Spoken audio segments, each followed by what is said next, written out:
Yeah. All right. What's up? What's up? Um, how you guys feeling? How you guys feeling? Doing? Etc. Etc. What's up? What's up? Hey, what up? What up? Oh man, weather out there, you know. It's a heavy one. I may struggle. I'm doing good. Thank you. Thank you.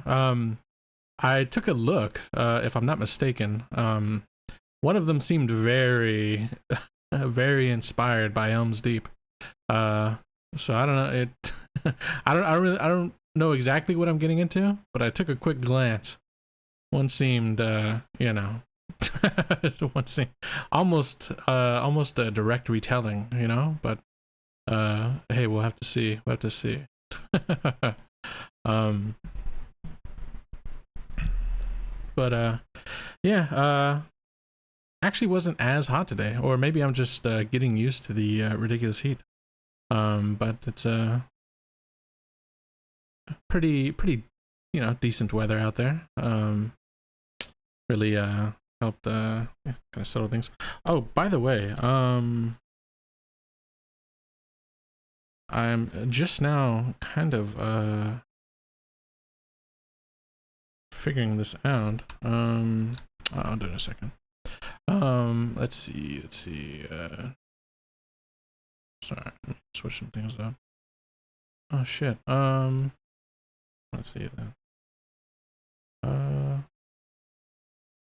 Yeah, I'm about to cancel Monday. Exactly. It's about to.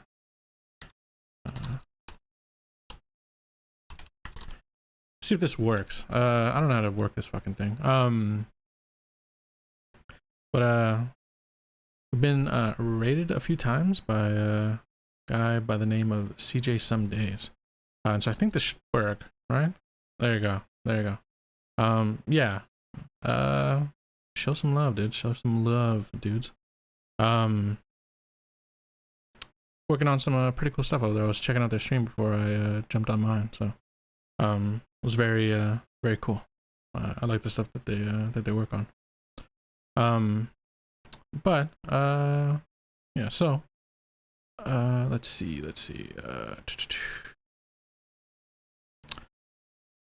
Summoned. No, it's all good, dude. Hey man. No, I just wanted to. I don't even know like these fucking Twitch commands and shit. So yeah, I wanted to give the shout out back, dude. But yeah. So what's going on? What's going on? Make a change. I'm about to cancel Monday. Yeah. Monday's done. You're finished. Your boys are done. Yeah, for sure. I was checking out the Elysium, the new one.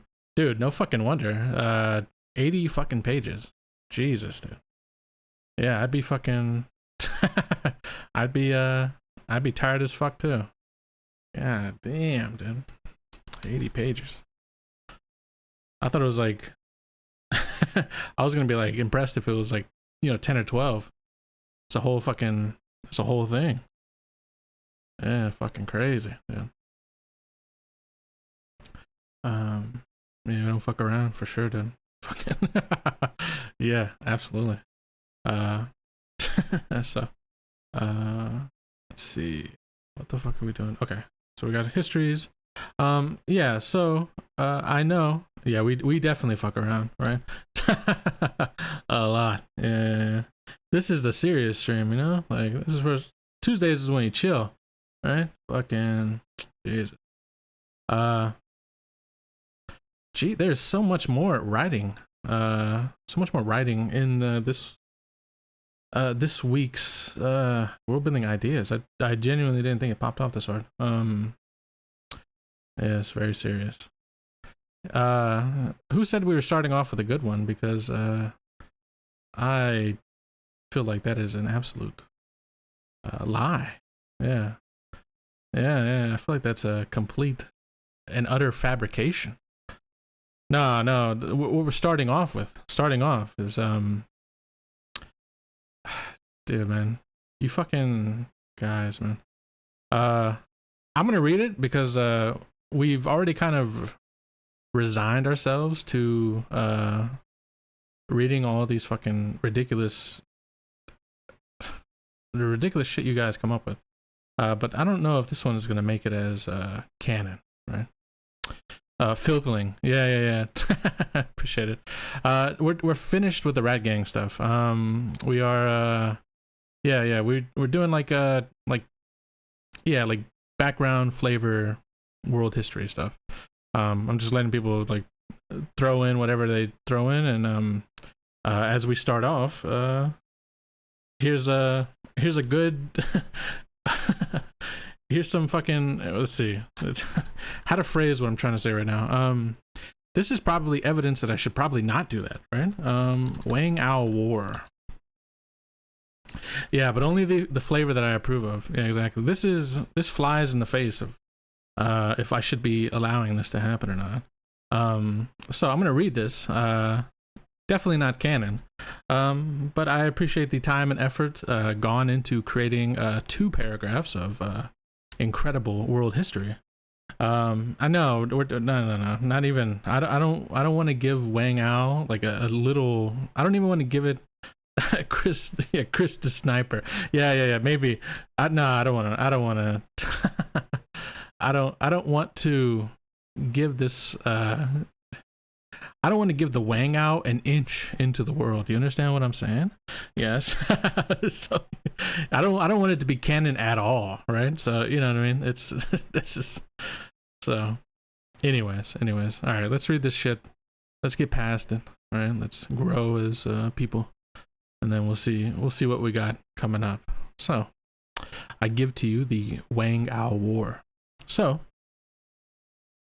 also known as the Great Wang War. Blank was a nuisance. Wildlife management. Also, I'm trying to. Was there supposed to be a word between war and was, or am I? Also known as the Great Wang War. Blank, also known as the Great Wang War, was a nuisance. Wildlife management military operation undertaken in the Wang Ao War was a nuisance wildlife management military operation undertaken in the Lock continent to address public concern over the number of Wang Aos said to be lurking in the trees, terrifying travelers and generally being a nuisance. The Wang Ao War lasted many decades, with the various states of Lock putting aside their differences to confront the purple befeathered menace. Costing the lives of many brave warriors, the Wang Aos were nearly driven to extinction, with only a handful of spurious tales left of their existence. Man. You know.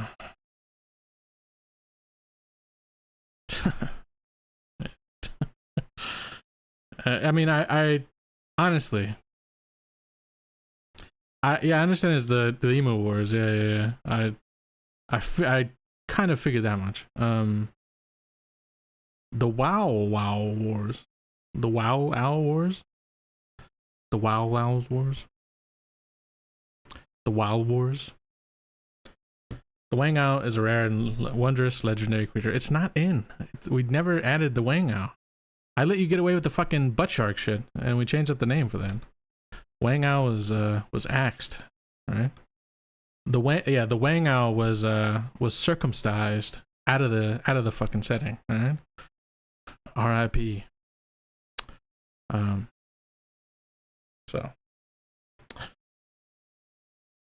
I do. Okay. This one looks like a suggestion, which I'm I'm pretty sure we're not going with this. I appreciate the potential humor, but the naming convention to use in known history, quite inspired by early Pratchett. Longer calendars in terms of what years is it, what century, what millennia. Can I suggest a fun idea from Terry Pratchett? In his early Discworld books, he referenced worlds as years of the stunned bat or similar. What do you think about this concept as a concept for Ekros?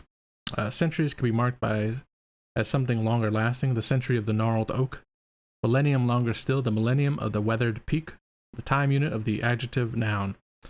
The year of the shaved ocelot, and the century of the scorched elm under the millennium of the flooded valley. Yeah, I think because we've passed, because I think the calendar stuff was particularly Beef and Nick kind of taking lead on that, right? I don't want to step on their toes. So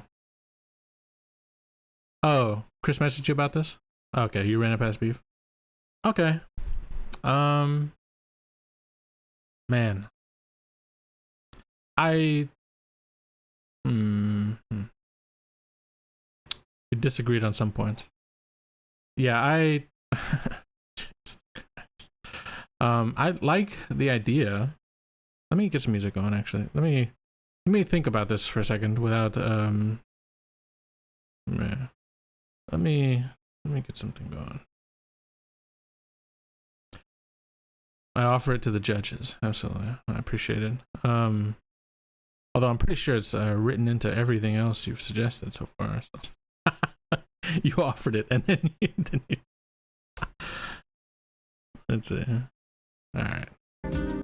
Oh, that was really loud. Sorry, guys. Jesus.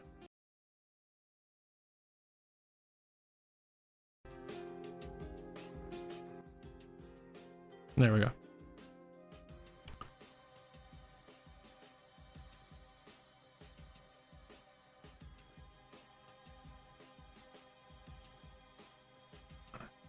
Yeah. That's kind of where I'm thinking. It may be a bit too silly, but I mean,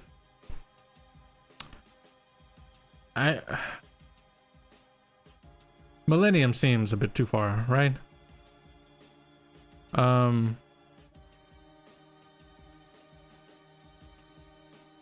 Thought there could be like a holiday on New Year's Day when they announce the naming of the prior year. A bunch of delegates from different city-states get together. Oh, an interesting time for assassinations on the first year. Could have been where they decided on a universal calendar. Yeah. I'm mostly judging this in like I'm mostly judging this based on like how much effort I want to put into these things. Like especially if I'm like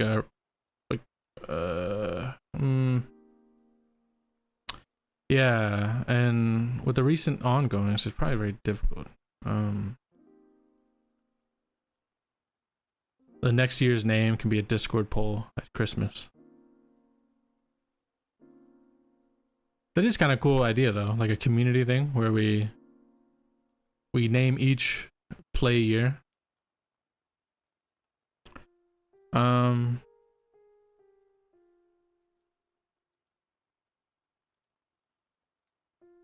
Yeah, have the name, and every year prior is like a pre. I'm gonna put a pin in this, and then I'll come back to it because I'm not entirely sold on it. I like some parts of it, but I dislike heavily other parts of it. Right?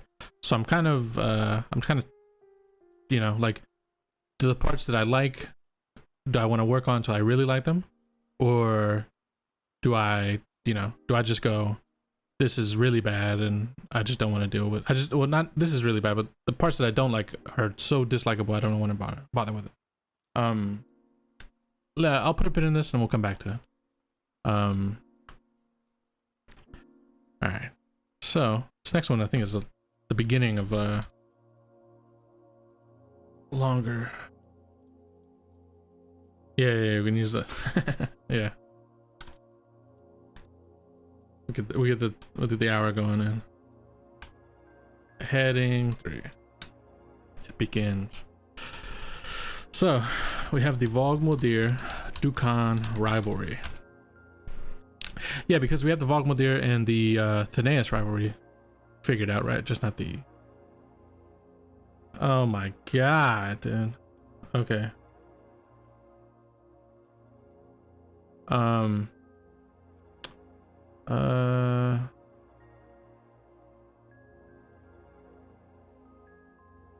I'm assuming this ends at the start of the sacking of Krasny, right?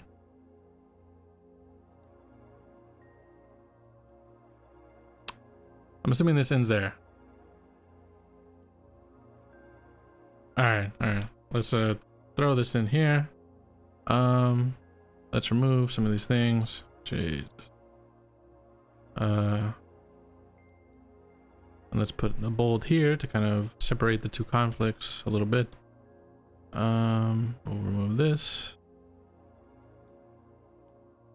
We'll just do that. We'll remove this. Gotta add some things here.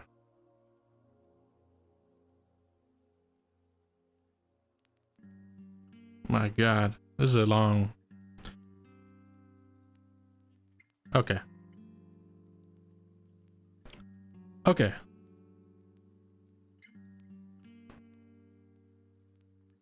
Yeah, let me make sure everybody can read this, because this is a quite the tale, as we will jump into. So, let me move down a little bit. Okay, so I know when I need to move, it's down here. Okay.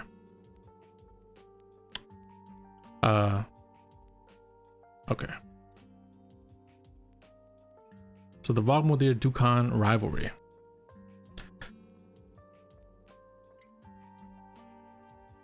So, Vogmuldir is thought to be the oldest location of permanent human settlement after the opening of the Vale. While there is no written history existing, the recorded Proto-Vogian ballads and sagas outline the settlement of Vogmuldir in some form going back many thousands of years. Coupled with the edifice that is the column of man, the idea that Vogmuldir stands as an ancient, immovable, and important part of Ekros is embedded within those born there that can trace their roots back through the clans, giving them an air of confidence, arrogance, that they are greater than their neighboring city-states, despite any evidence that any other city-state has a... despite any evidence that another city-state has a superior quality. Okay. Need help. Yeah, I'm take out the rulers. Okay. So, Dukan was the most prosperous place in Ekros. Beyond the continent of Lok, it projected its influence through its merchant power and resources. This gave the populace a smugness born of wealth. They, as a populace, could afford anything, and where no price could buy, the money funded well-equipped armies to take. Dukan very quickly spread its influence from its prime port city location and drove its holdings east to the Dudis Mountains. Well, no money or army can buy its way past such natural boundaries, and the sporadic passes through valleys offered insufficient reliability to project further so. With the only effective land route being via the north coast of Lok, this is where Dukan would eventually push forward. Okay. I'm liking it so far. I can't connect it to any Lord of the Rings moments, so let's hope that it's we stay in that lane. And so the first Dukan Vogmuldir conflict, right? So this is the first one recorded in some of the earliest texts within the vaults of Thenaeus. The records are somewhat vague, as if the events were only of a passing interest to those recording them. What can be gleaned or surmised from the account is below. It is not known when Dukan first tried to encroach on the territory influenced by Vogmuldir, but it certainly happened as Dukan sought to encompass the entirety of Lok, even as they knew its extent through their sea trade. Okay. The Vogians as a clan society would have first taken the battle head on as individual forces, making it seem to the Dukani leaders that they were merely dealing with small fiefdoms that they could envelop. It was only as riders from the front lines reported the forces sweeping in to the High Chief's advisors in Vogmuldir that the bigger picture could be formed, and the massive Vogmuldir war machine began to move. It takes time to reach all of the clans and have them assemble in a strategic or tactical fashion. Let's move on down a little bit because this is a big chunk to knock out. So, it can be surmised that at first Dukan saw little resistance, but within a short time the campaign would likely seen small but harrying raids on its flanks and logistics routes. Given the clan nature of Vogmeldir, there would have been little in common between these raiding parties that would obscure the truth of the force that Dukan would face. When it realized, however, it is recorded that Vogmeldir struck with the ferocity of a landslide of men, the greatest force assembled on Lok to that time and by accounts since as well, poured across the landscape onto Dukan's scattered regiments. As Dukan had pushed further in, they had opted to spread from coast to Dudas Mountains, aiming to claim lands, and unaware that they faced a unified society massed as if it were with individual clan holdings. Such as it was that when Vogmeldir struck under the high chief that the Dukani armies were spread too thin. Those regiments that were not destroyed utterly were routed. Those that stood lost all. The routed sought to make a stand at the head of the Dudas Mountains, where Farum now dwells, but many were cut off, flanked, and isolated by Vogmeldir's frenzied retribution. Many more regiments were cut down in this isolated pocket or driven into the ocean to meet the same fate. It is recorded that a mere fifth of the force that pushed into Vogmeldir's territory from Dukan made it back to the border garrisons that had been established in the strip of land between the coast and the dismal mire at the north end of the Dudas Mountains. Here, they met the regiments that had been rotated back for rest, resupply, and replacement personnel. Damn, this is good so far. Okay. The route would be stopped, but the forces were pushed back into the coastal garrison camp that would eventually become Farum. Being on the coast, it gave it an advantage of resupply from sea. It is not recorded at this time what the outcome of this state of war was, but it is theorized that Farum was besieged, able to survive with nighttime supply from the sea, but unable to evacuate due to the endless probing by the incensed Volgian clans that sought to pay back the insult on their lands. These would be the local tribes that had a personal grudge against the inhabitants of what would become Farum. As a side note, Farum by its location and inception would become a settlement that would change allegiances many times through its history, either through diplomatic maneuvering or force of arms. I agree with that. It is recorded that with the forces contained against the sea, the remaining Volgian clan forces poured into Dukan territory with little to no resistance. It is not recorded, but it is theorized that Dukan's reserve forces would have been hard-pressed to counter an enraged warring horde leading toward its capital, having committed and lost the majority of its forces already on its expansion. It is, however, recorded that the Vogmeldir clans never approached the city of Dukan, however, although the reason why is not reliably recorded. It has been theorized that Dukan may have paid off the force with a good stock of its treasure vaults. This is supported in Dukan, but lacks proof. Another theory is that the logistics train for the Vogmeldir force could not be maintained and they were too numerous to be self-sufficient through the local landscape. A third theory is that the fledgling city of Brevik had taken this opportunity to ally with the fortified outpost of Thanaeus to secure the Gap of Lena and the lands above Thanaeus around to the current location of Linrid against Vogmeldir. The outcome of this initial short-lived war would set the tone for Dukan and Vogmeldir from then on. Volgins would consider Dukani as greedy thieves akin to muggers in the dark. Dukani looking at the Volgins as barbaric tribespeople with an animal's ferocity and capacity for reason. Very nice. Yeah. That's sick.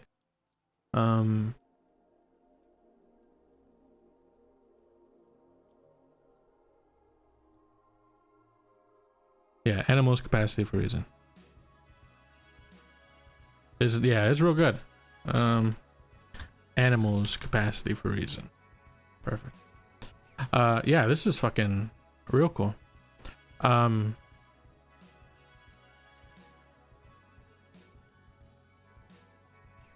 Very nice. It's all like this, even the songs. Okay. Even the yeah, that's nice. I like the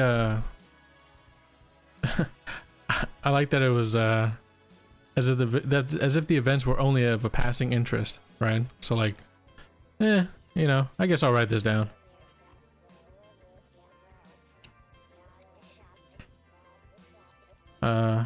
All right.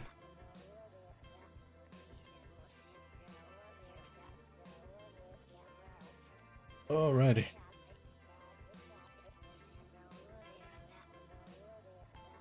What is up next?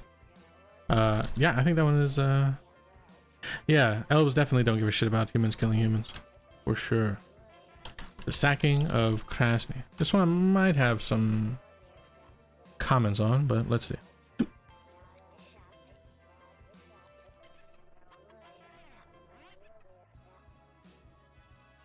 Okay. Let's see. Let's remove that.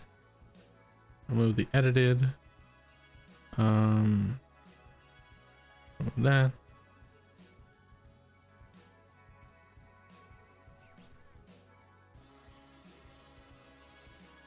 Yeah, I like the idea that they recorded that event with a partial interest, but then wrote tomes. Yeah, for sure.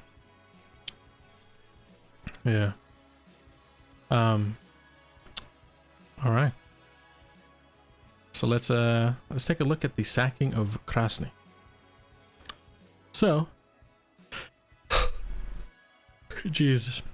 During the century of the inundated willow, under the millennium of the raging caldera, Krasny had amassed itself an impressive sea fleet, enough to rival that of Dukan. Its rulers chose to use this sea power to dominate the sea trading lanes within the large Bay of Karth and beyond along the west coast of the Karth continent. While all settlements struggled under the predation and harsh tithes and taxes that were demanded of shipping caught under this action, it was Garona that struggled most. Unlike the other large harbors, ports, and port city states on the west coast, Garona had to move its sea freight directly through Krasny's region of control with almost no opportunity to slip the net. It was for this reason a desperate plan was hatched to force the leaders of Krasny to abandon this piratical action. Krasny enjoys a spectacular strategic position for a sea-based force. It has to the east the mountains of Karth with no feasible threat able to approach from that direction. To its west is the sea, controlled by its fleets. To its north and south are thin coastal approaches that are easy to defend and fortify from.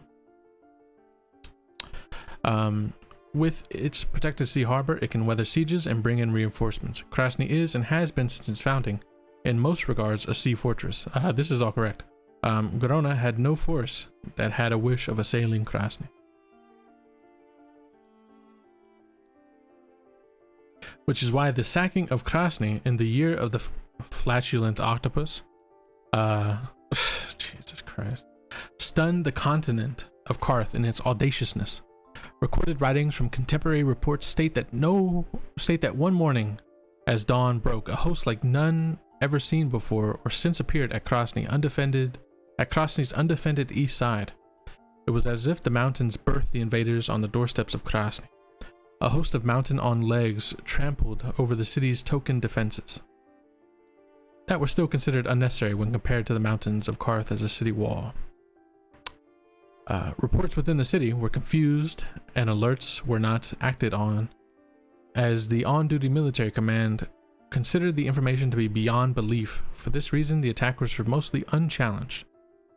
Within an hour, the host was at the center of the city's power. The garrisons had been subjugated, with barely a chance to muster, as a host of elephants destroyed the barracks from the outside, collapsing it down on the majority of the city's defenders before they could even equip their armor.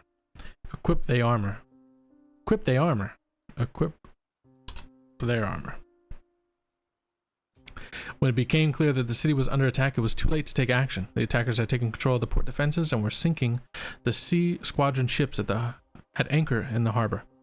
The ships that were able to fire back were firing on their own city, contributing to its destruction. such as it was that the Butcher of Spirits sacked Krasny, plundered its vaults, loaded his host into ships in its harbor, and sailed back to Grona in the very ships that had in the past plundered it.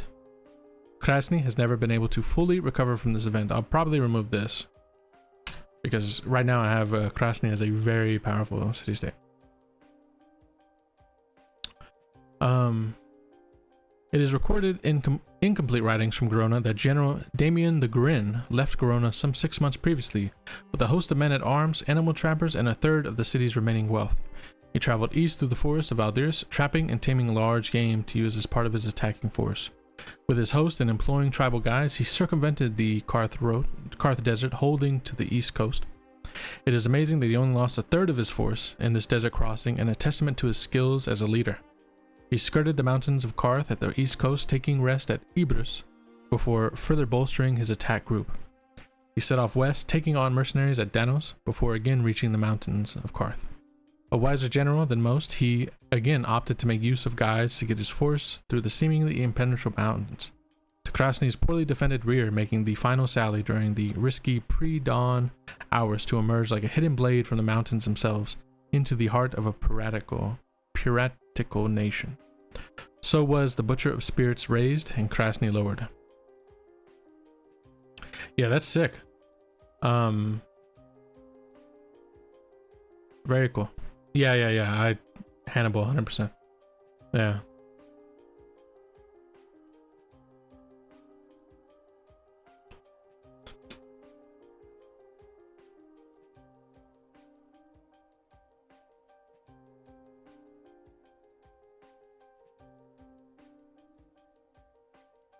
Yeah. I think the first point where you went, with Krasny rivaling Dukan's sea forces would have caused serious permanent conflict between the two, despite the distance, unless there was no contact at all between the continents at the time, and that now, still being powerful once again, would cause some current connection problem. If we consider this, so I like this, I like it a lot. We'll remove the Year of the Flatulent Octopus. But I like the event. We could say it happened so long ago that maybe in setting ships weren't able to cross the abyssal depths, right? Like maybe at this time ships were barely like I'm thinking maybe they were, yeah, like maybe they were, what is it like when a ship has to stay near to a coastline? Is it like a coastal ship? Is that the name? Yeah, so I'm thinking like maybe like both sides were like coastal ships, right? Like they could dominate the land and they could stay within line of sight to the coast, but like truly deep sea they weren't able to really cross just yet. So so I think rivaling is shallow hold. That's a good word. Yeah. Like more that might screw up the one I did later. Okay. Yeah, I was thinking, yeah, exactly, like Mediterranean ships, like Greece and I mean I guess like Rome, right? Whenever Rome went after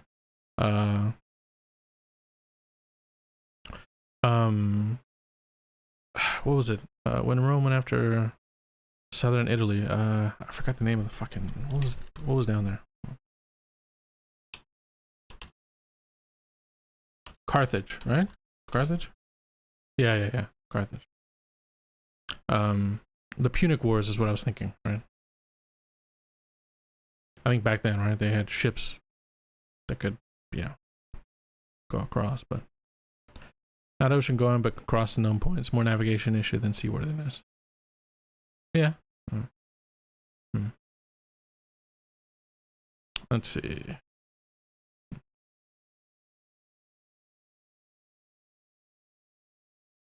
Yeah, the ships could travel the Medfine, but yeah, wouldn't do the Atlantic. Exactly. So that's what I'm thinking, right? Like, Krasny and all of these could, yeah.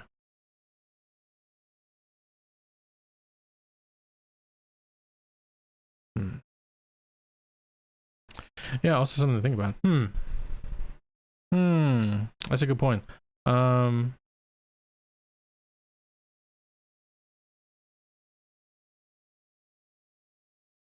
Yeah, prior to the sacking would mean they didn't interact. Well, I think they could have interacted.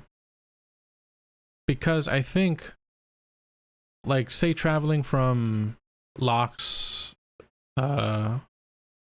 southeastern point to Calor's northwestern point.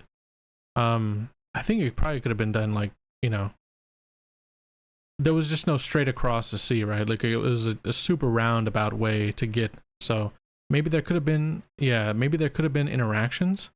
Or yeah, maybe Dukan had the tech. Yeah, maybe Krasny is.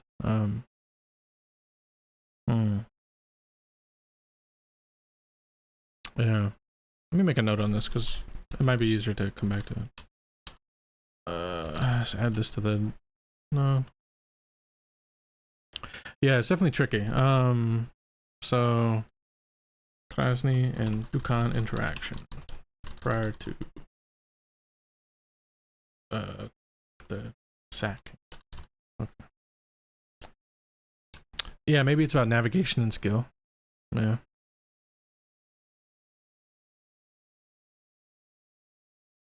Can't be any serious Dukan and Krasny interactions, otherwise you end up with political.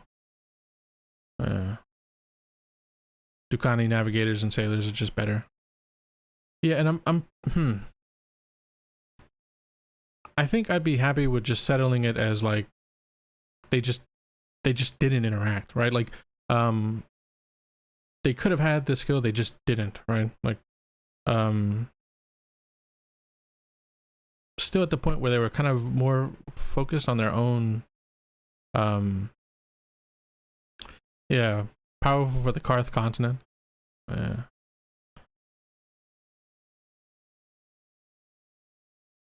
Yeah. Let's see.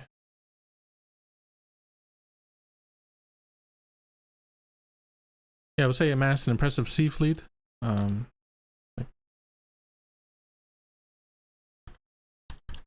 Of the continent, the most powerful of the continent. Right. Yeah, like Vikings could sail to America. They didn't really, though. Exactly. That's kind of like what I'm thinking, right?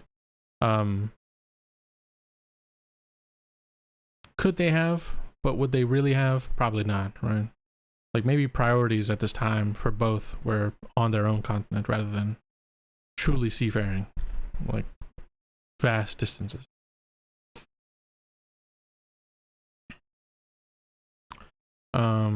They went to Canada. Yeah, yeah. Where'd the music go? Fuck. Okay. Let's do this. Let's do this.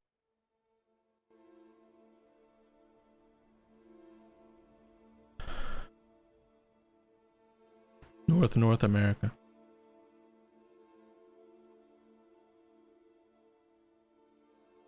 Yeah, could be, certainly. All right, but yeah, General Damien the Grin. Very cool. All right, let's jump on to the next one. I'm really interested in what you have to write about this because I had actually worked on this quite a bit. So I'm interested to see Brevik, we'll say, and the origin of silver and blue. Okay.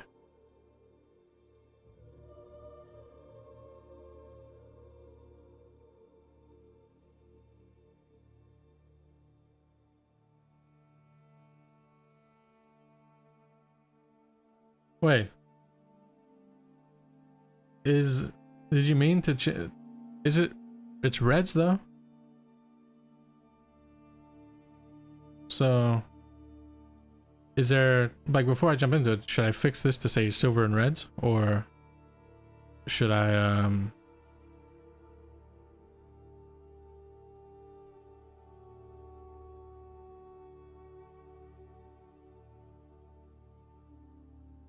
silver and red? Okay. All right. Yeah, I just want to make sure because I was like confused if I was like mistaken. So, I just wanted to be sure I'm not the one fucking up my own stuff. Ah, yeah, fair enough, fair enough. Okay. So why is this this way? I do not understand that. Okay.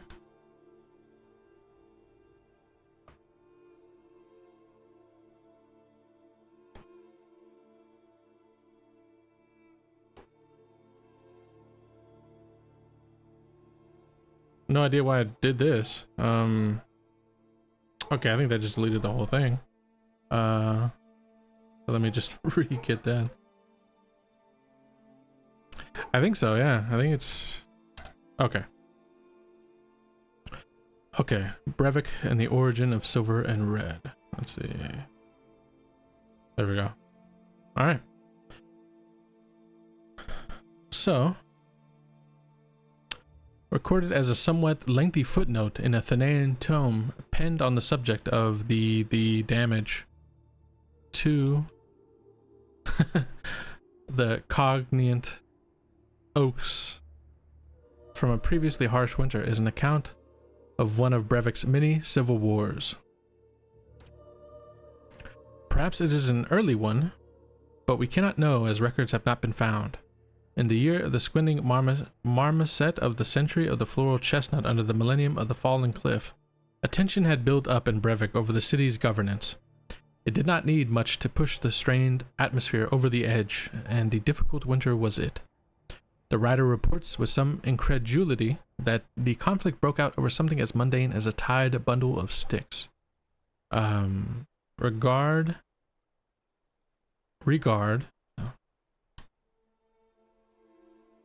that the writer lives in a forested city in a warmer climate where sticks are a nuisance to tidy. The background to the city at the time was that of an uneasy and begrudging standoff between mainly two factions. There were some more smaller groups, but they would not rival the main two players. The merchant guilds stood as the city's economic powerhouse. They controlled commerce in a city that is remote from a similarly sized settlement, isolated by a mountain range and frequently cut off by wild or evil hordes, sweeping from the mountain of vast forests to pillage all on the road. With supply being difficult, the merchant classes controlled it and held it as their tool to oppress and project power, bargaining in nothing below silver. That is how they came to be as a sneer from those without. Oh, to be called as a sneer from those without. The Hunter, Trappers, and Foragers Guild stood in stark opposition to the merchants.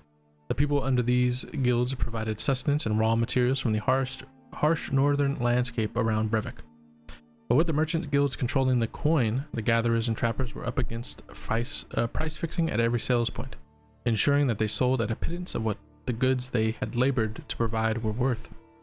With this, the merchants took all and developed a mindset that all could be bought as was their right.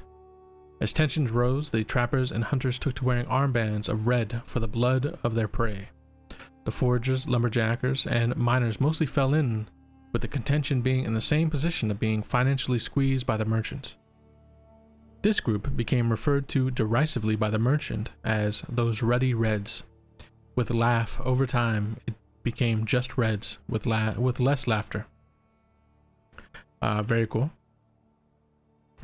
So to the sticks. It was a harsh winter as reconciled by the writers documenting it. Its lasting effect on the tree twig tips, frost burning them and making the later spring leaves malformed. The coldness beyond the usual biting freeze affected everyone in Brevik, including the wealthy. Coal was hoarded and selling at a premium. A seller's market now. Firewood was affordable for all, but as the winter weeks went on, the tree line was pushed back further, and even firewood became hard to acquire without effort, as the only way to guarantee a supply was to go and cut your own. It happened 9 weeks into the brutal freeze. A young man and his younger siblings were returning into the city with the timber that they had cut. It is surmised that at this point it was several hours' walk to the tree line, making firewood gathering nearly a full day's work. It was his family's misfortune to become the attention of a self-important trader whose name escapes history, as does that of those young people. The recorded narrative is, however, that the pompous buffoon at first tried to barter for the firewood, but this family needed the fuel more than the money. Enraged that his coin was not good enough, the trader instructed his staff and guard to take it instead. As we said earlier, tensions were already high and everyone was struggling to some extent with this winter. It is not known who started it, but it is known that the several of the Hunters Guild on the street at the time turned on the trader and his staff. The staff was merely beaten, but the trader was stripped, whipped, and lynched in the street in front of the gate guard, who never intervened.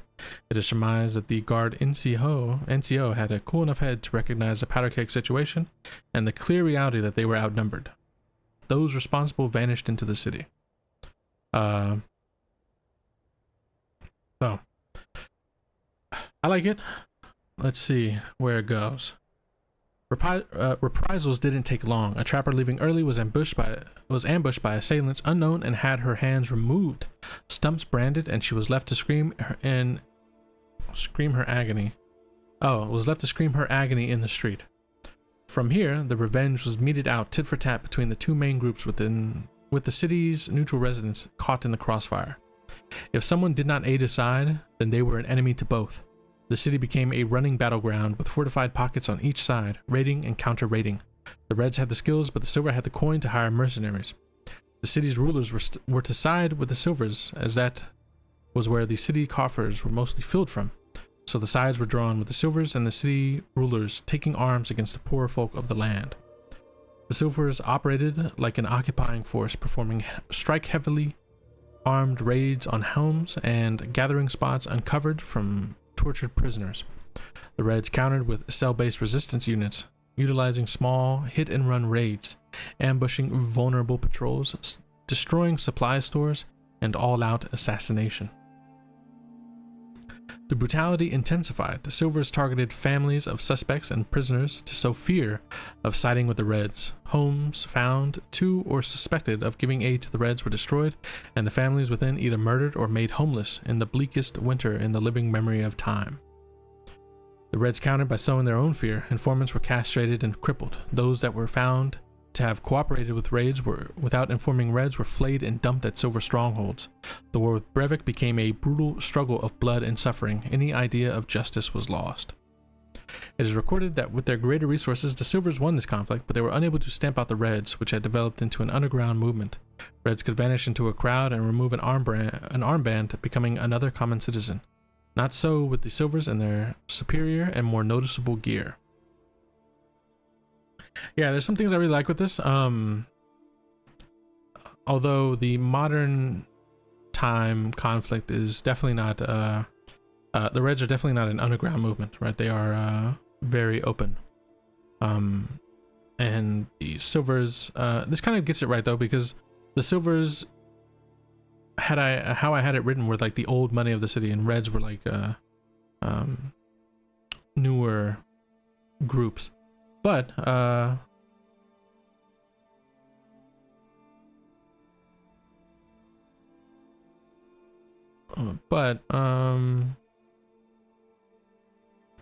think we definitely take a good chunk of this, particularly like how it started. I do like the idea of like the blue collars were essentially the Reds, and I like the Ready Reds, the armband. Yeah, it has time between now and then to change into what it is. Absolutely. Yeah.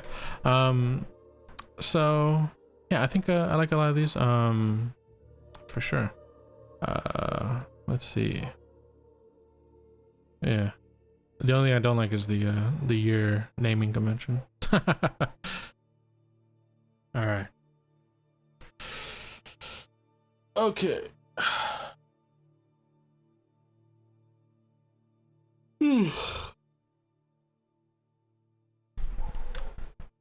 Lots of reading. Okay. What we have next is, the Krasny Flotilla. Is it? I thought it was Flotilla like this.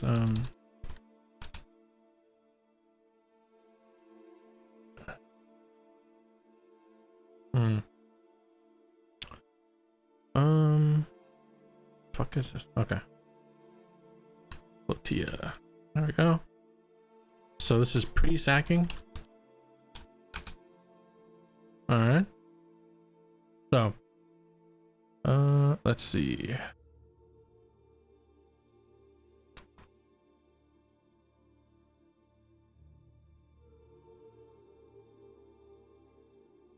All right.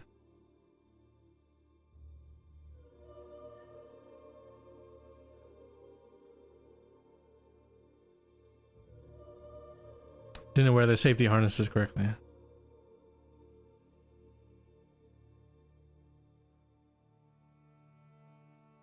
Okay. Copy. Okay. I have to read this year if it's the last one I read. Okay. So, constructed from evidence found in Krasny, Gorona, and scattered around Karth, seemingly spread after the sacking. At the height of its naval power, Krasny sought to project its influence and control by sea. It was able to dominate the Bay of Karth and exert some influence on the waters and coast beyond. Okay. Here we go. In the year of the castrated ram, of the century of the sapling alder under the millennium of the raging caldera, Helos was resisting diplomatic demands from Krasny of a marriage between aristocracy, intended to bind Helos to Krasny's ruling house. The situation had been growing steadily more intense in the years leading up to this event, up until the ruler declaring an action to end the resistance. He called upon the fleets to assemble. They drew in ships flying the flag of vassal harbors. The fleet assembled and half set sail for Gorona to take on mercenaries. The oracles were gathered to seek portents and omens towards success or failure of the undertaking. Very cool. The blessings were given, and from two ports, the fleets drew anchor and sailed to meet at the southern prominence below Helos, before moving on to make landfall north and south of Helos, to surround it by sea and land. Oh, here's the divine wind. Things immediately started to go bad, as it was recorded at the time that an unfavorable wind kept the Krasny fleet near port for some days, until they were finally able to clear the harbor. This delay meant that the fleet carrying the mercenary force had to anchor off the southern promontory to wait for the Krasny fleet carrying the Krasny armies to rendezvous. This delay resulted in two things. Firstly, some of the ships carrying mercenaries mutinying at being held without pay. As some ships fell to the mutineers, the mercenary fleet broke into a sizable naval engagement, while the admiral controlling it sought to maintain his force. It is reported in the recovered text that the resulting action actually cost the fleet more ships and lives than would have been the case had the mutineers been permitted to leave. Wow, okay. The wait also had the result of the fleet being spotted at anchor and the infighting being observed. This information undoubtedly made its way back to Helos. Krasny had lost tactical surprise, but still had strategic surprise on its side. Yeah. Sometimes I come across a word and I'm like, what the fuck? It's mostly like in their relation to each other, right? Because I don't write like this. So reading somebody else's writing sometime when I don't know, there's like this weird like expectation, I guess. I don't know. The fleets rendezvoused and moved north. This is where they encountered the second patch of unfortunate weather. A moderately light but widespread fog bank blocked the fleet's route. Time being of the essence to achieve surprise meant the admirals had no choice but to sail on, but at half sail, and with verbal signals between the ships. It was at some point in the third day within this fog that the incidents began to happen. The Krasny's fleet flagship was struck by another vessel from the port side, the hull being damaged by its prow ram. The flagship was saved from sinking, but had to slow for running repair, slowing both fleets. Later, a Krasny ship fired on one of the ships of the mercenary fleet. Its sail colors glimpsed briefly through the fog. The mercenary carrying ship returned fire in confusion. Within hours, there were more friendly fire incidents between lone ships of each fleet. Word went around the mercenary fleet that Krasny did not have the gold to pay them and sought to expend them to their deaths in the first wave of the invasion. And the Krasny fleet Word spread that the mercenaries had been paid off by Helios to betray them once they had made landfall. Soon enough, both fleets became embroiled in the largest naval conflict of its time, with crews from each fleet sinking to save their skins by ensuring the traitors that had turned on them had no deck beneath them. Jesus.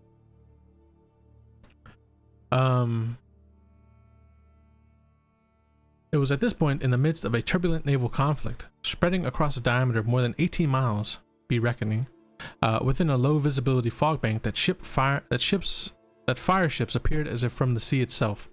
Both fleets suffered. The mercenary fleets suffered the greatest, having already taken damage prior to this engagement.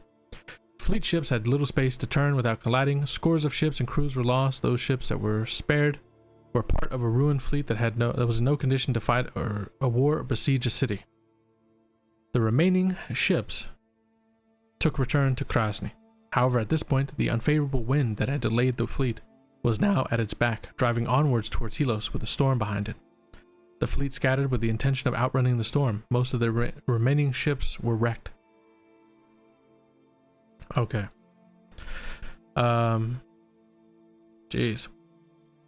Between 18 months and 2 years after the expedition had left Krasny, barely a dozen ships limped back to port. Krasny's sea fleet had been decimated. New ships that were already floating in port when the battered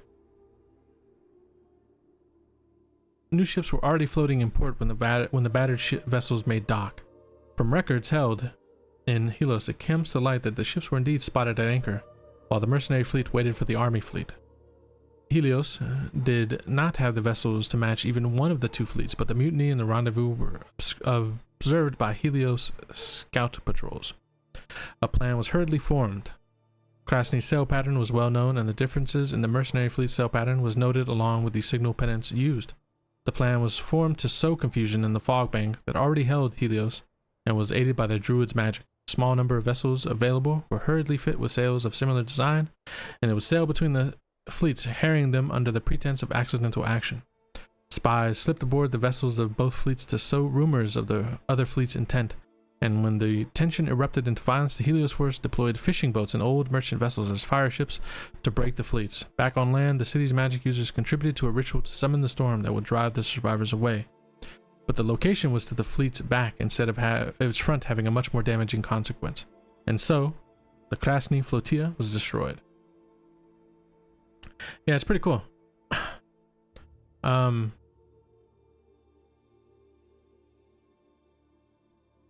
It is kind of weird that their supreme naval power was destroyed twice in history, but I guess it works.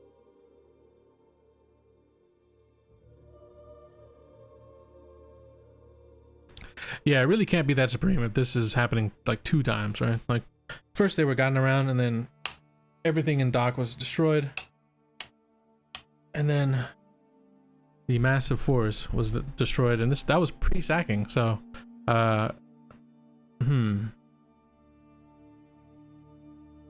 I want to say that almost every time they catch up, they get fucked. Yeah, maybe that could be the case, right? It's really big. They're just not very good with it. Yeah. And that's why they have no contact. Yeah.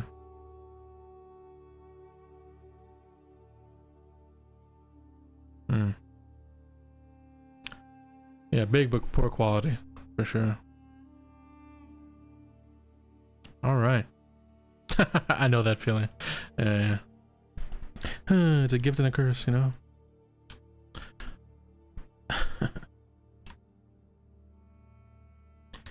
The apricot. Yeah, water bottle. Big but doesn't last long. Give me a second. The water bottle reminded me to hydrate. A lot of reading.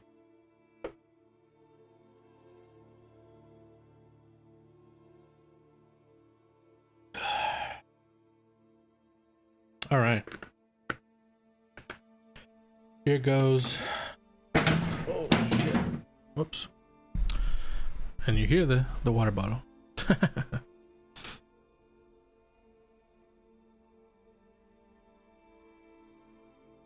Okay. No. I have two. I have the old one, and then I have the new one next to me. So the new one bumped into the old one and knocked it down. Yeah. So just replaced, you know. I gotta crush it up and put it in the yeah, fuck you, old one. Put it in the cycle. All right, milk. Here we go. Let's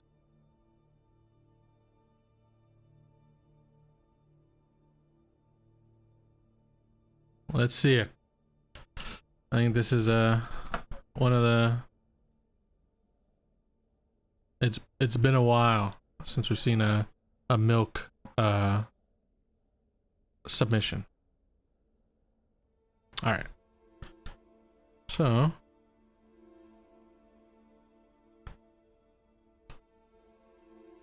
fuck. Sorry. Okay. Deleted a whole lot more than I was expecting. There we go. Let me just get this done and then we're good to go. So boom, boom, boom, boom, boom, boom. We're done. Okay. All right.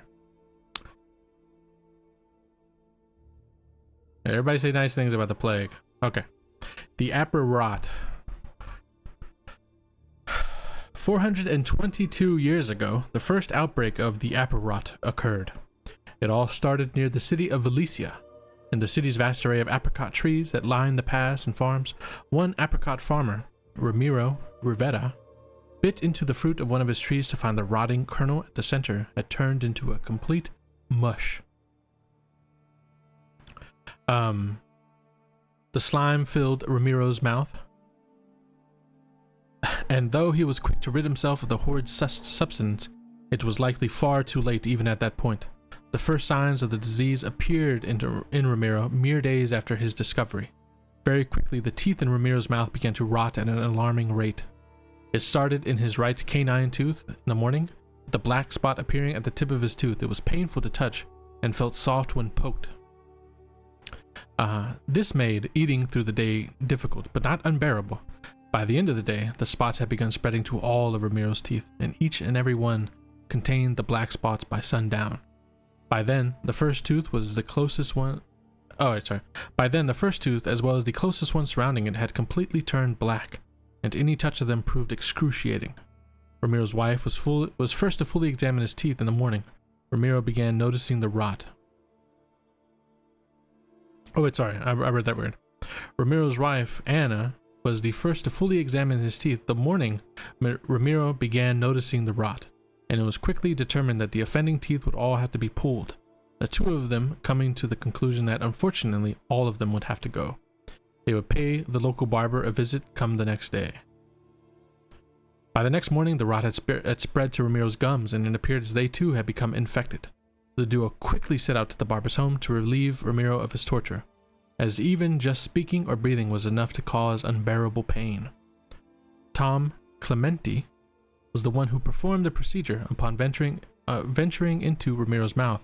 However, he found that the man's teeth had become slime, and his gums were quickly following. Ramiro's jawbones were now exposed to open air. Jesus Christ. The rot seemed to quickly spread through the rest of Ramiro's mouth, rotting him from the mouth outwards. The next morning, Anna began experiencing the same black rot on her teeth, and then the next their two children. Tom was the fifth victim, his wife and brother the next two.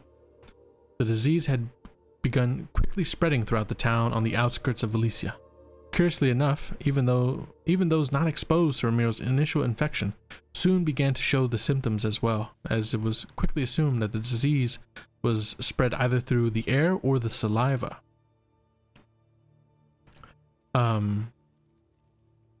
Within just a week of the disease's initial appearance, Ramiro was found dead, his body rotting, starting from the mouth and spreading throughout his whole body.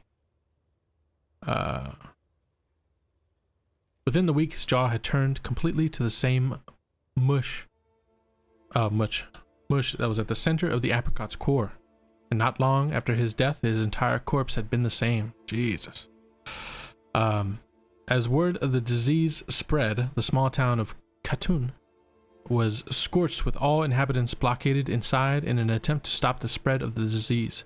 Ramiro's trees as well as were destroyed. Then against everyone's hopes, the first disease was found within the fruit of one of the apricot trees located closer to Valencia as well. The disease was quickly dubbed the Apple Rot because of its origins.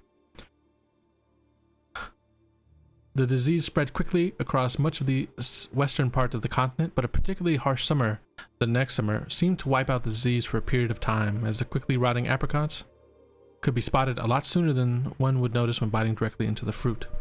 Every few decades or so, a new outbreak of the apple rot seems to occur, but the death toll has always been recorded to be much less than the initial outbreak, and seems to be dwindling in numbers each occurrence. It can be assumed that over the years, a resistance to the disease has been building up through the populace, as rarely the people in the area are found to contract it in recent decades, but travelers are still often warned to be careful when consuming apricots from the Calor continent. Yeah, I was like Ram. I was very hesitant and resistant to the name, but upon reading it, it's fucking great. Super cool. The apple rot.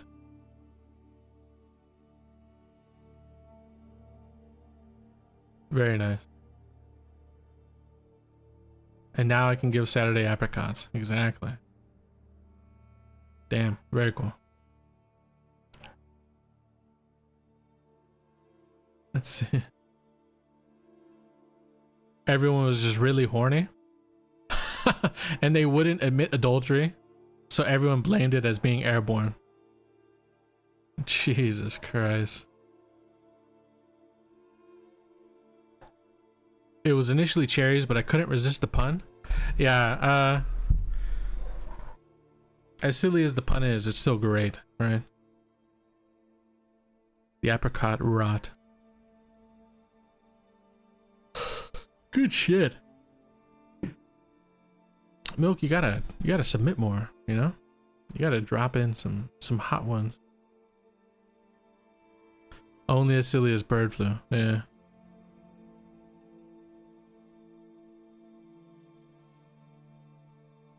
I'll do my best. Yeah, or swine flu. Apricot. The apricot. But then you're a little close to apricrotch, right?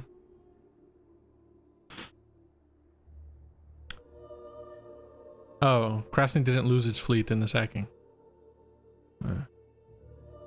The apricrotch. Yeah, and then it's actually the apricrotch, and it's actually crotch. The new crotch rod. Yeah, and it really is Ekros's first sexually transmitted STD or STI. Oh no. Oh shit. Good shit. Sorry, Carlos. You're the first victim. Yeah, everyone in town was getting down. Yeah, they were fucking STI that starts in the mouth.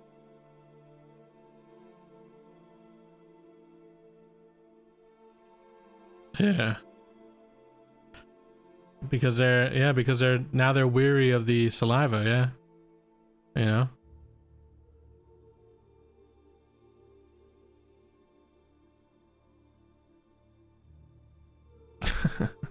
It's blamed on the apricots. But really, what's his name? Ramiro was seeing a woman named April.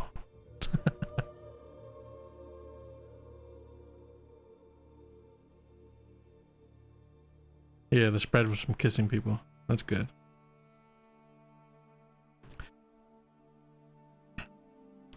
Poor people didn't have access to rubber. Yeah. Alright. Good shit. Good stuff, Milk. So, the first RAM submission. The oral history Vogmuldir. Oh man. Jesus, dude.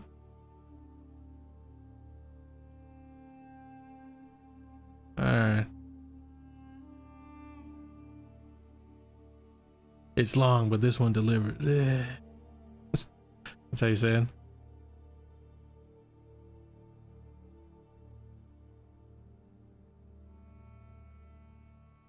Oh shit, okay. I'm gonna have to copy and paste this in chunks. Alright.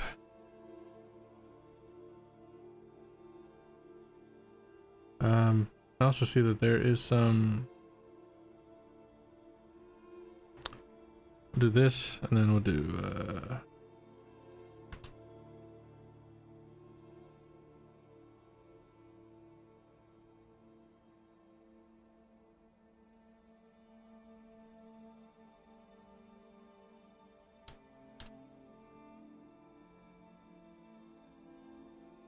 okay, so we ended at his journey to transcend. Okay. Let's throw these in. Jeez, okay. I'm not a poet, I just write super long poems.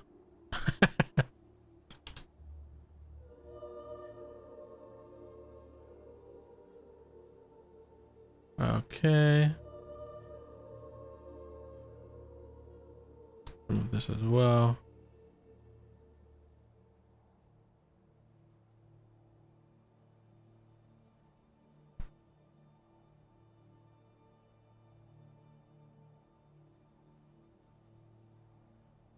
Okay.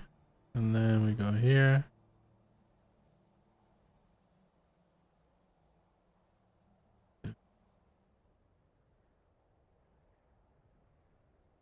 Time undone. Oh, this is a banger. All right. And then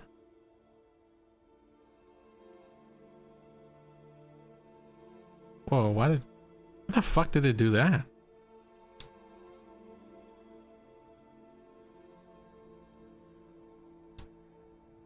And then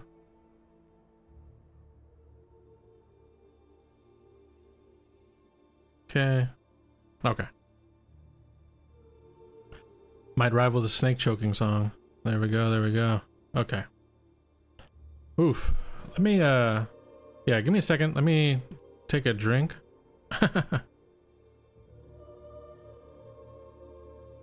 Cause this is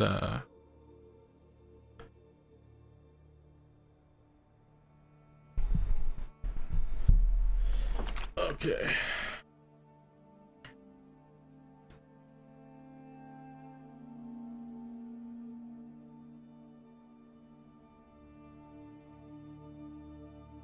Ooh, okay.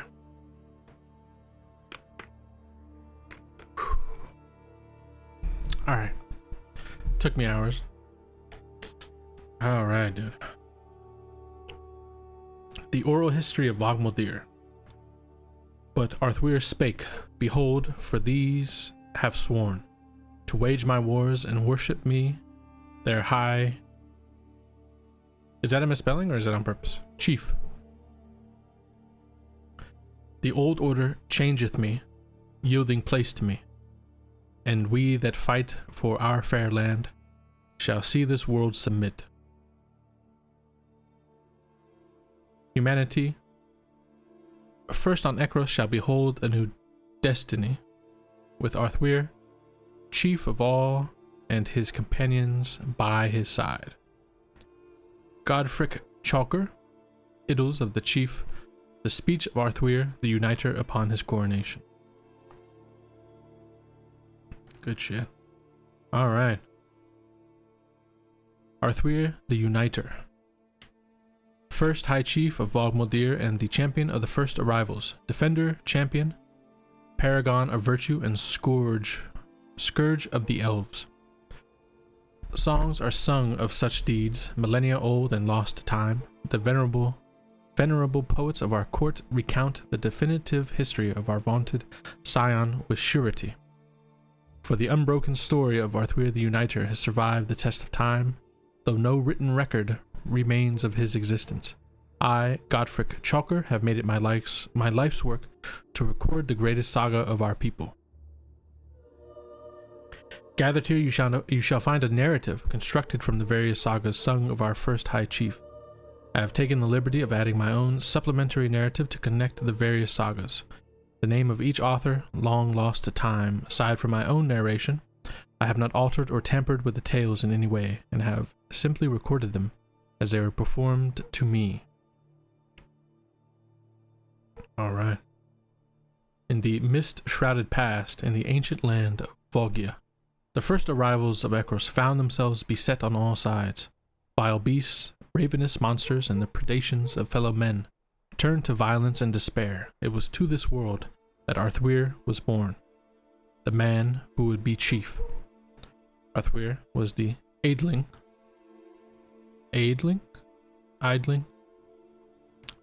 of his tribe, the strongest of his father's many sons.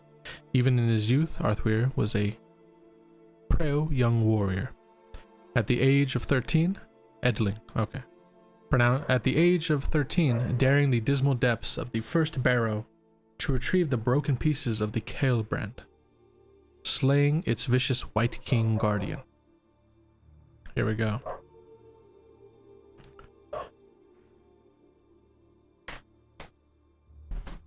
Let me try to put some sauce on this one, you know?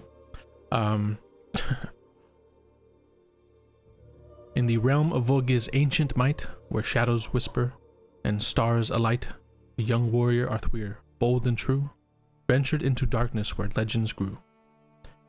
Down, down he climbed into the barrow mound, with naught but courage, no fear to confound.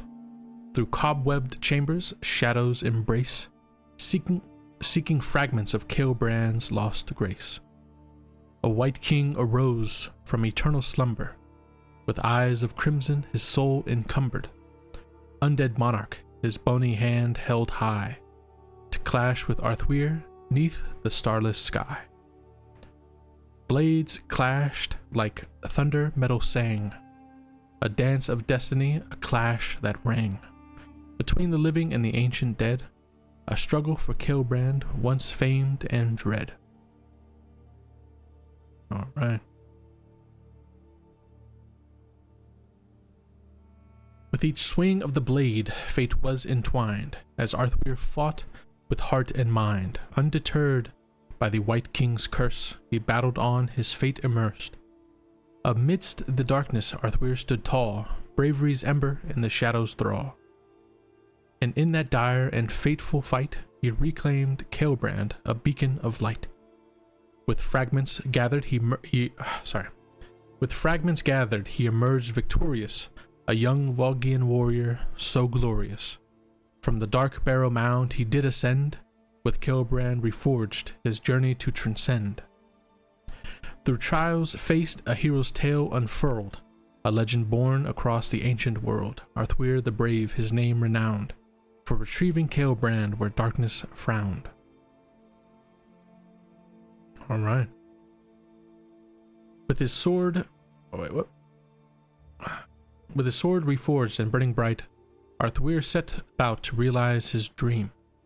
To unite all the beleaguered tribes of men, to forge a great chiefdom, to provide protection for the first arrivals.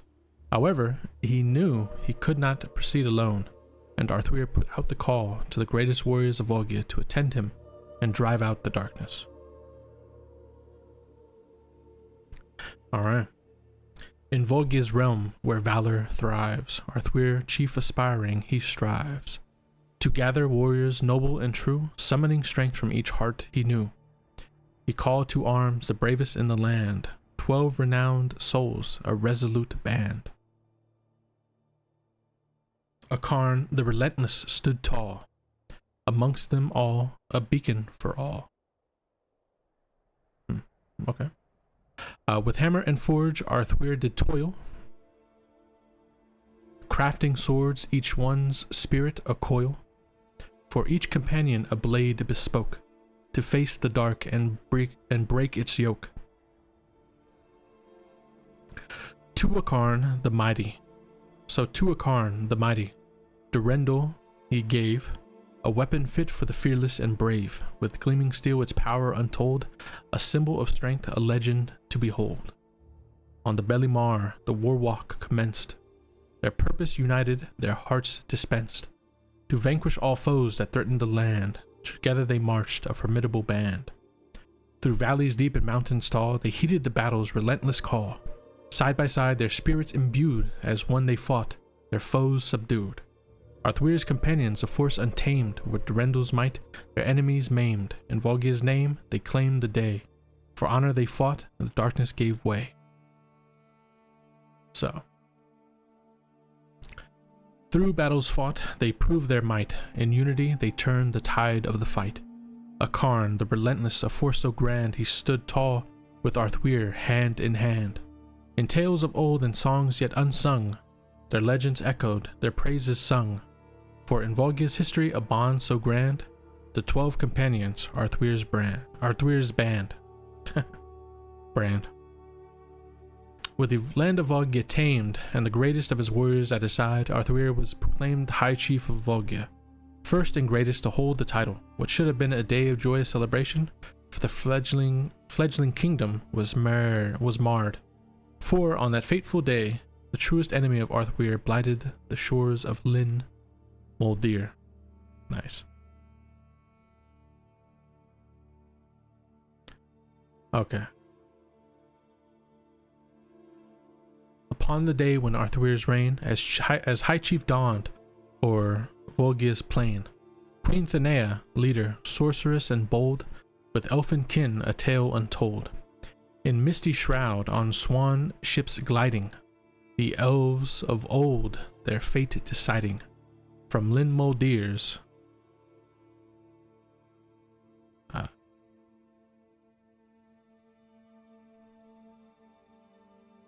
where did I get that wrong? Okay.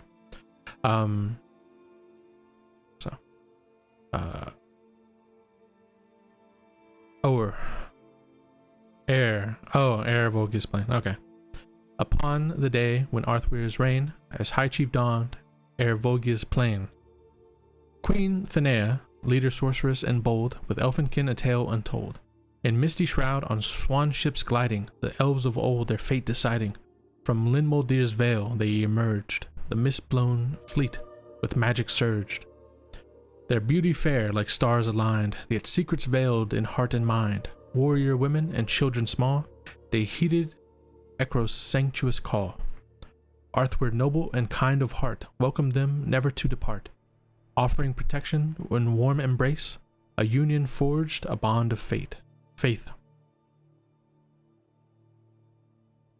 But lurking in the shadows deep, a foreboding hushed, its secrets keep. For elves of old with ancient might concealed their plans, veiled from light.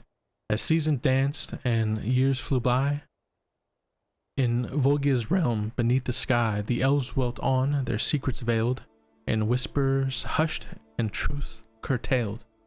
Thanea's power, like twilight's gleam, cast doubts and shadow on the dream of unity that once was strong, now tinged with doubt that lingered long.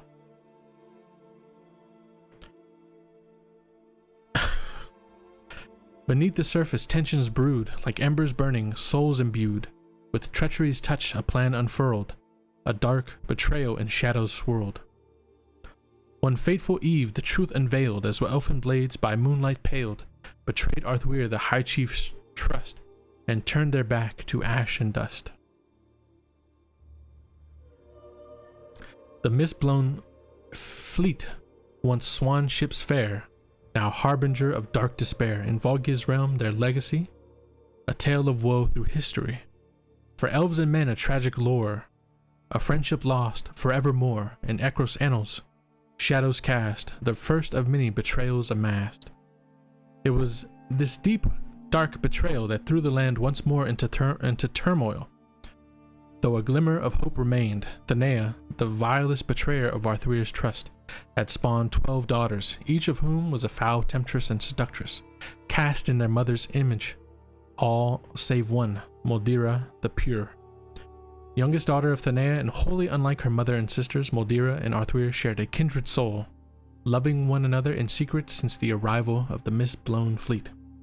Upon discovering the secret affair, instead of celebrating her daughter's happiness, the cruel Thenea spirited Moldira and her people away to this sorcery-wrought fortress of Theneus. This dark fortress far to the south was said to be impregnable, raised by Thenea to cage her daughter and keep her from the side of her true love. Arthur, racked with grief by this betrayal and the loss of his love, called forth his warriors for a final battle, the greatest Belimar, to besiege Theneus and free his chiefess from the clutches of her wicked mother. Alright. Good shit, dude. In the realm of legends, a tale untold of the long walk where destiny unfolds. High Chief Arthur, through grief and frost, led a host of warriors to reclaim what he had lost. Through fields of battle they marched in stride, armed with valor, with love as their guide, to the elfin fortress, far to the south, where Moldira his love awaited her spouse. Beneath the banner of Volgia's might, they clashed with the elves in pale moonlight, as a dance of blades, fierce and untamed. As heroes fell, their spirits unchained. Arthur, wielding Caelbrand's enchanted might, his sword aflame with a searing light, engaged Thenea, warrior queen and sorceress, in a clash of powers in a duel to the death. Sorceress? Duel to the death? I can see it. Their forces clashed, the world held its breath. As magic and steel tangled a dance of death, Arthur the Uniter, with unwavering will, fought for love's sake, through valleys and hills. I've got to sing it. In the depths of battle, victory was won. Arthur emerged, his victory near done. With Moldira rescued by his side, love's triumph in battles they confide. Returning to Volgia, Moldira's grace, as High Chiefess her reign would embrace. Volg Moldir, the land they now call, in honor of love that conquered all. Very cool. The long walk ended, a saga complete, a tale of courage, of love's retreat. Arthur and Moldira, united as one, their legacy etched, till time is undone. All right.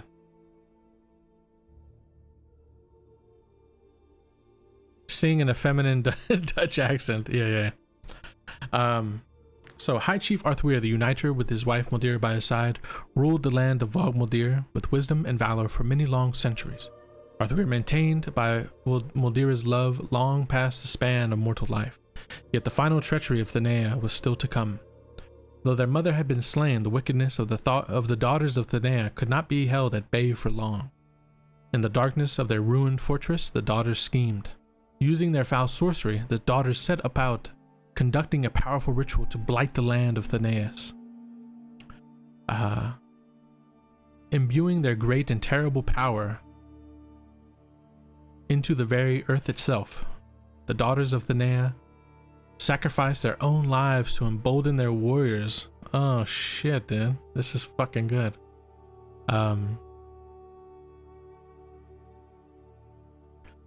The final curse of Thenea and her daughters, molding hell-forged, half-demon elfin berserkers. Men and women clad in impenetrable armor, mounted on screaming, nightmarish steeds. The greatest of these demonic captains snuck into the court of the High Chief and dealt a great and mighty blow to Arthur. Arthur slew his assailant, but was himself mortally wounded beyond the skill of even Moldira to restore. Succumbing to death, Moldira spirited Arthur away, high into the Dudas Mountains, in the hopes of curing her husband. Arthur entrusted his sword Caelbrand to his most faithful companion, Akarn, and bade him to secure the sword safely, for Arthur would have need of it upon his return. Yeah. Now, I like the very biased nature of it. I think that's exactly what it would be like, right? If you ask Israel, you know, what started it all off with Palestine, I'm sure the two perspectives are very, very counter to each other.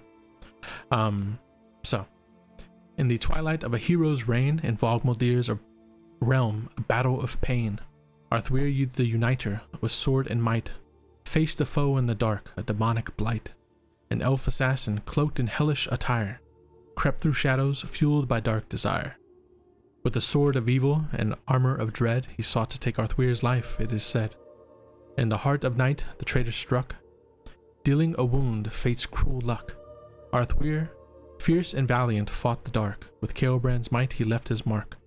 The assassin fell by the hero's hand, but Arthur was wounded, his fate unmanned. With strength waning, he called for a Karn, his faithful companion, kin of the Vogian. Wait, oh, this one's a little tough.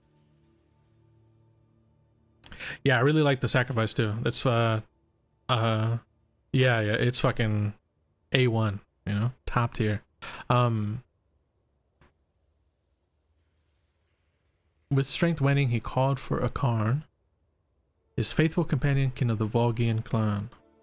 That's a, I can need a spin on that one a little bit. Alright,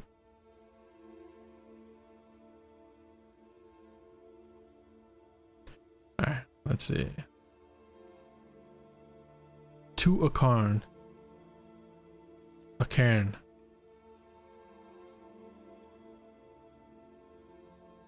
A cairn. Well, no, I'm not trying to critique. I'm really just trying to, like, I want to say it correctly, you know. A cairn. A cairn. Vogian clan. Yeah. His Vogian right arm.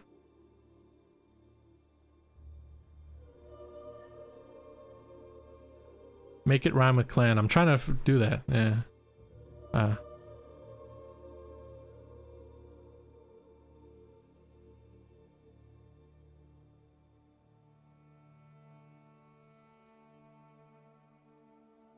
Yeah, Vogians don't sound American. A carcane. Okay. It doesn't matter. Everything else is let's keep going. It's very minor. To a cairn. Am I saying it right there? A cairn?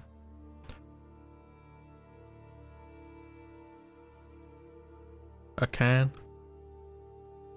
A can? Okay. He entrusted Ceolbrand's grace, a sacred weapon, a legacy to embrace.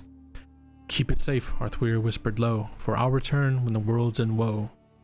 Taken high into the Dudas embrace, by loving Muldir, his wife and grace. Arthur sought solace among peaks so steep, hoping to heal his soul to keep. He now resides twixt realms unknown. On the bridge of swords his spirit has flown. Judging souls who cross to the other side, a guardian of passage, of fate to decide. In Vogmuldir's heart his legacy stays, a beacon of hope on uncertain days, for when the realm's need is greatest known, Arthur shall return to reclaim his throne. In tales and songs his name shall endure, a hero's saga forever pure. In Vogmuldir's heart his spirit thrives, the Uniter's strength forever alive. So ends my recounting of the tale of Arthur the Uniter. This, the first compilation and recording of the oral history of our people. Let it be known I am no historian. I seek not to prove or disprove the veracity of these tales, merely to record and recount them, so that our people may prosper in their knowing. This great work was recorded at the behest and with the patronage of the poet's court of Vogmuldir, on behalf of our great high chief, Bardmeister Godfric Joffre. Damn, dude. Sick. Man, that was good. I'm sweating. Yeah. Seriously. Fucking round of applause. Hey, here we go, here we go, here we go. Perfect timing. Everybody give a round of applause. Good shit. Good shit. There we go. That was nice. Yeah. I need a good breather there.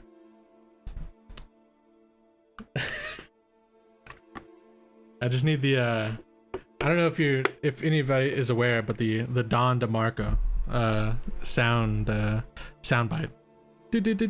Don DeMarco.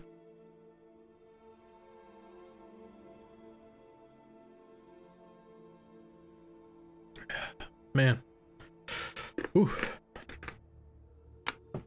Let's take a breather. Oh man. Yeah, that was very, very nice. Oh shit, you hear my voice breaking from talking so much. Very, very nice. Yeah, quick break. I need a little, you know. Oh man. It's great to go from that and then immediately see what's up next. As if I am too young to know the lyrics of the song.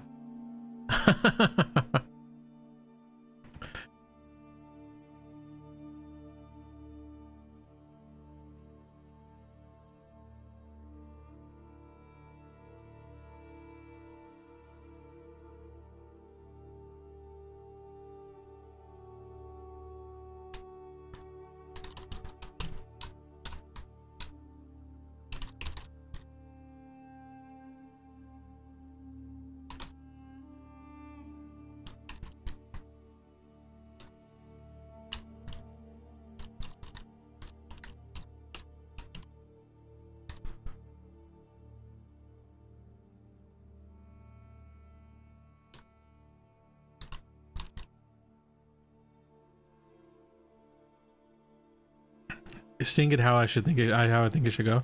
I know the song, dude. I'm a I'm a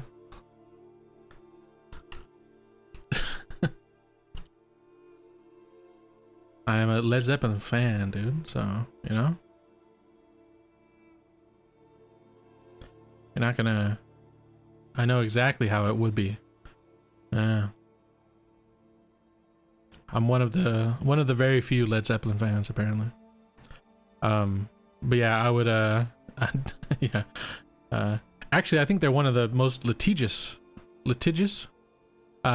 groups out there. so I don't even know. I don't know, you know. this might be a big risk, you know. So it's I'll sing it. I don't know if I'll write it down. I'll sing it though. I mean, I won't sing it. I'll read it, but I won't.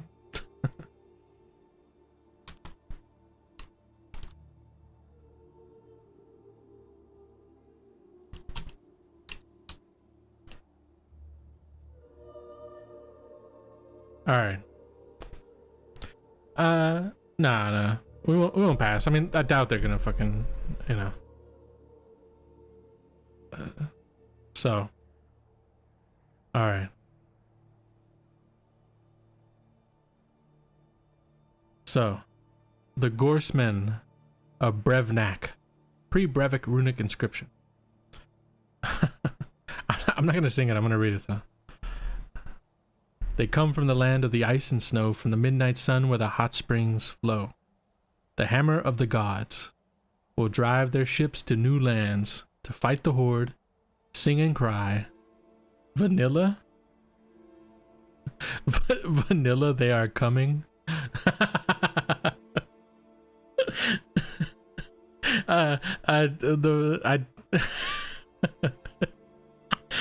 The part I'm laughing about is because I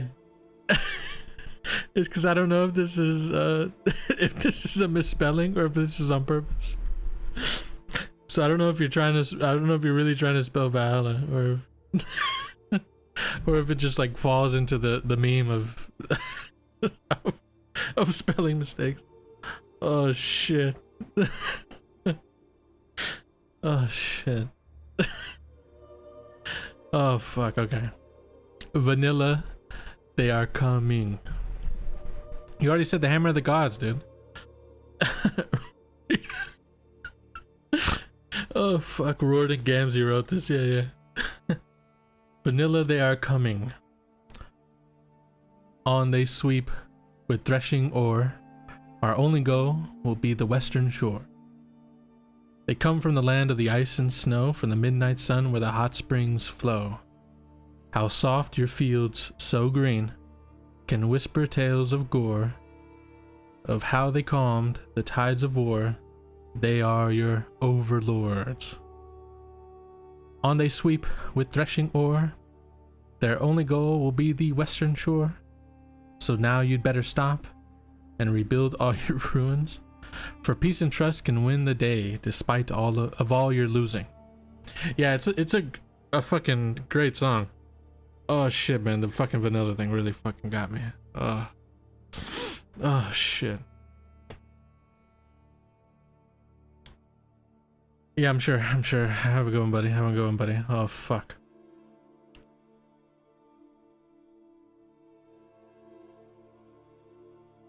Fucking roared and Gamzee. Oh yeah, it's funny, the conversation that happens in the world building ideas. What was the chief of Tour Arcane called? It's Roared and Gamzee. That's what we decided. Alright, good shit. Alright. Oh fuck. Okay. Let's do heading 3, and then this one is the Song of Vengeance, I believe. Of Vengeance. Okay.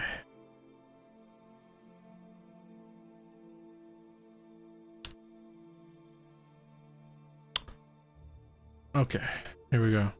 Oh, nice, another one. So, gather close, true sons of Vogmeldir, and I shall tell this tale of Akarn the Relentless and his final trial. Kind of funny, you can almost make that a rhyme already. Oh, it does actually. Okay. A tale of vengeance darkly wove when fate and treachery collide. Arthur the Uniter, a leader wise and strong, fell to the assassin's blade, a deed so vile and wrong. Akarn the Relentless, grief his heart consumed, gathered Arthur's loyal band, their spirits fierce and true. Durandal, the legendary blade, gleamed in Akarn's grasp, as he rallied the Volgian host, his sorrow bound to task. Southward marched the Volgian war host, with vengeance as their guide. To avenge their fallen leader, they would not be denied. The clash of steel and thunder roared across the land, as the armies clashed in battle to avenge Arthur's great wound. The elves of Theneus with magical might they fought, their knights on silver war horses and armor finely wrought. The Volgians fought with valor, their hearts resolute and true. Yet despite their strength and valor, the Volgians could not slay the fearsome knights of Theneus who held their ground that day. Bitter defeat befell the Volgian force, driven from Thenean soil. But Akarn's heart burned with vengeance, a flame that would not fail. With Durandal in hand, he charged, the wrath within him soared, into the ranks of Theneus to avenge his fallen lord.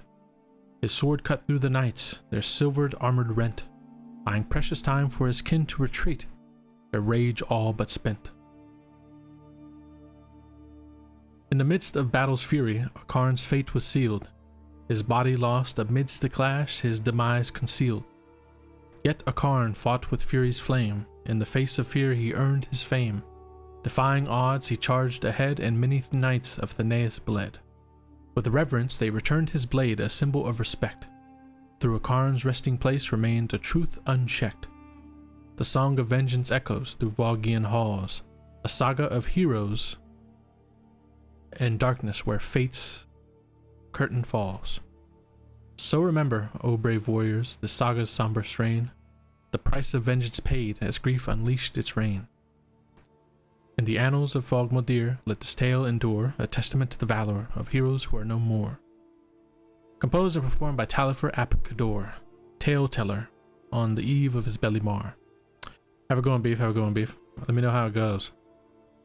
Hope it goes well. Very nice. Very nice.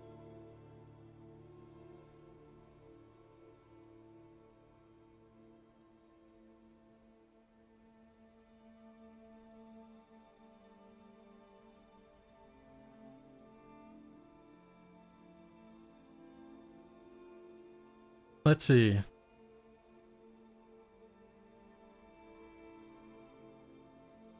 A Dukhan regimental fighting song from a long and retired and unnamed regiment.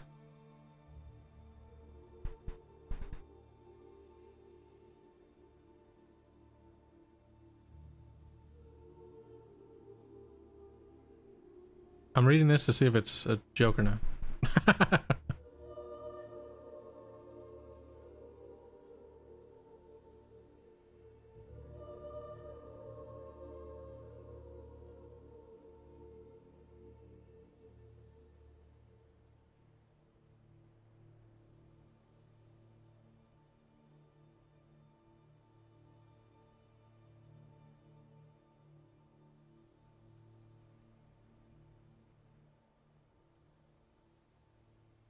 All right, I'm gonna read this.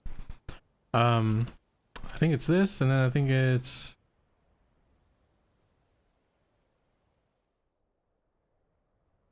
I think it's two. I think it's this one and one more that's serious, and then it's silly. Okay, so. Oh, your next one is silly too. Okay then. So say Dukhan regimental fighting song, I guess. What do you call it? I'm curious if this is supposed to be set in like a like a jogging you know what I mean, like the how to say it, like, yeah. Okay.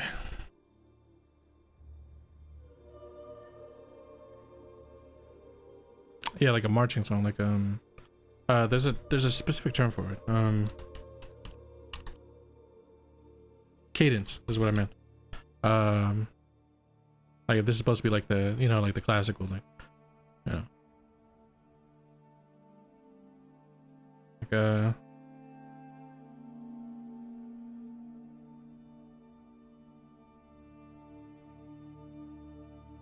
yeah, I don't know what I've been told. Yeah. Up in the morning way too soon, hungry as heck by noon. Yeah.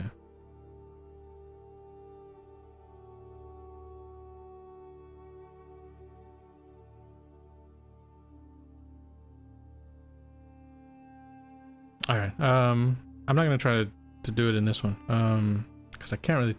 It kind of sounds like it, but I mean, again, this almost sounds like it came from something else. So, okay. Deep in the castle and back from the wars. See, that's why I keep wanting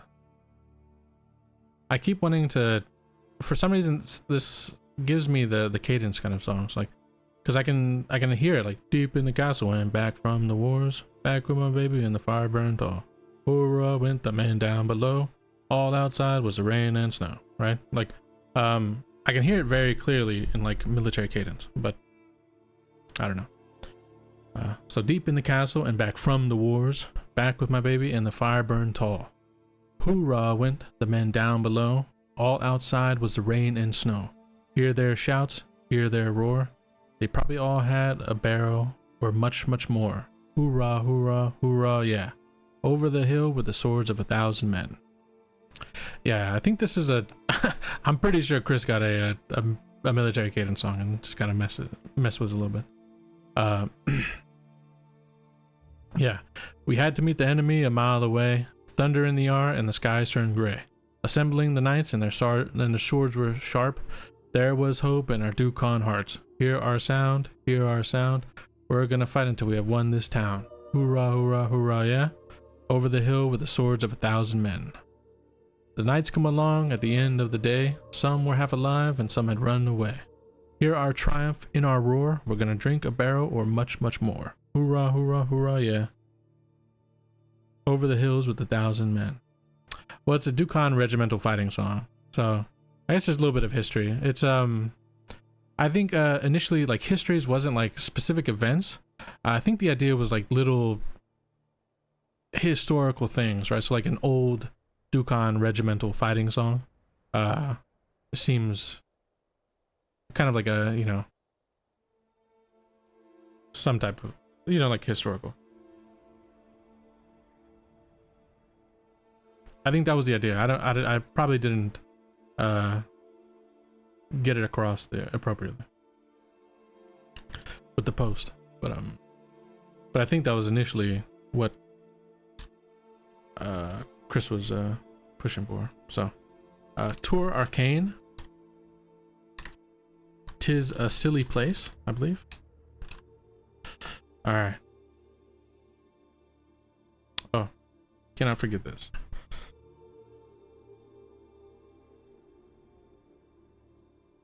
Okay, so in a realm devoid of hopes and dreams, there lies a place where laughter gleams.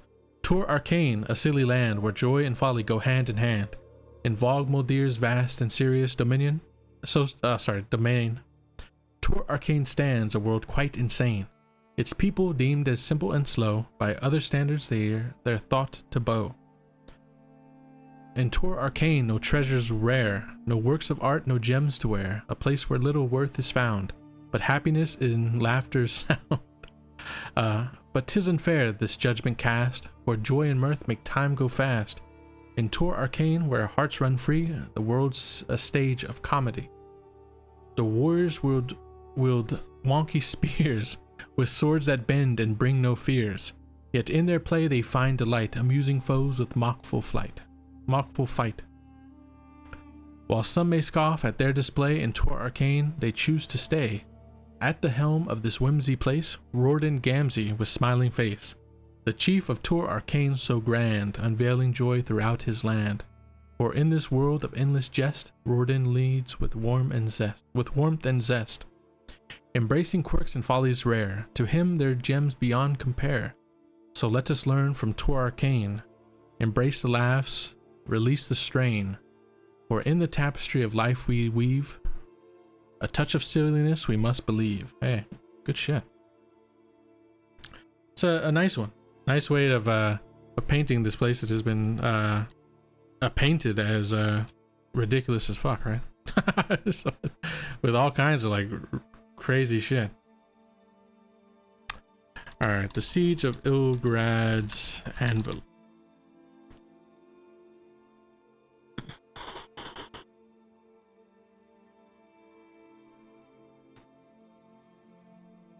Alright, so this is gonna be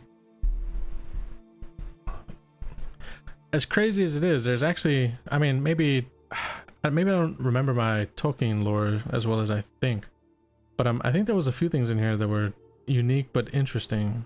Particularly the anvil being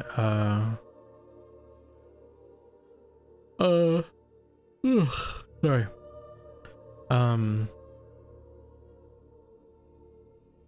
an old mine that was turned into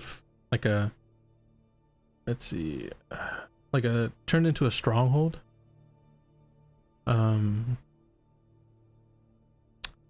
Okay. Yeah, mine. Yeah, a mine. It was a mine that was turned into a stronghold after the fact. After it was decided that there was nothing worth. They call it a mine. Yeah. Yeah. That's a good one. Yeah. All right. I mean, I'll read it, but I feel like this is literally just a retelling of Helm's Deep, and I'm not sure. It's a tube. Yeah. I'm not sure.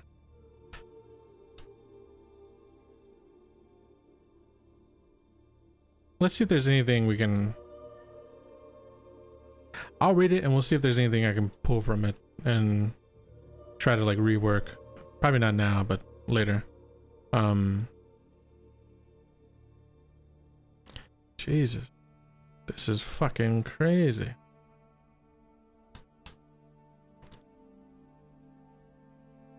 Yeah, I definitely... I'm trying to think. Yeah, I definitely like the first one the most. I remember when it first came out. I wasn't able to see it in like genuine like big theaters. But back in the day, there used to be, as crazy as it sounds, in the US, there used to be dollar theaters where you would pay a single dollar and you could watch whatever movie they had showing.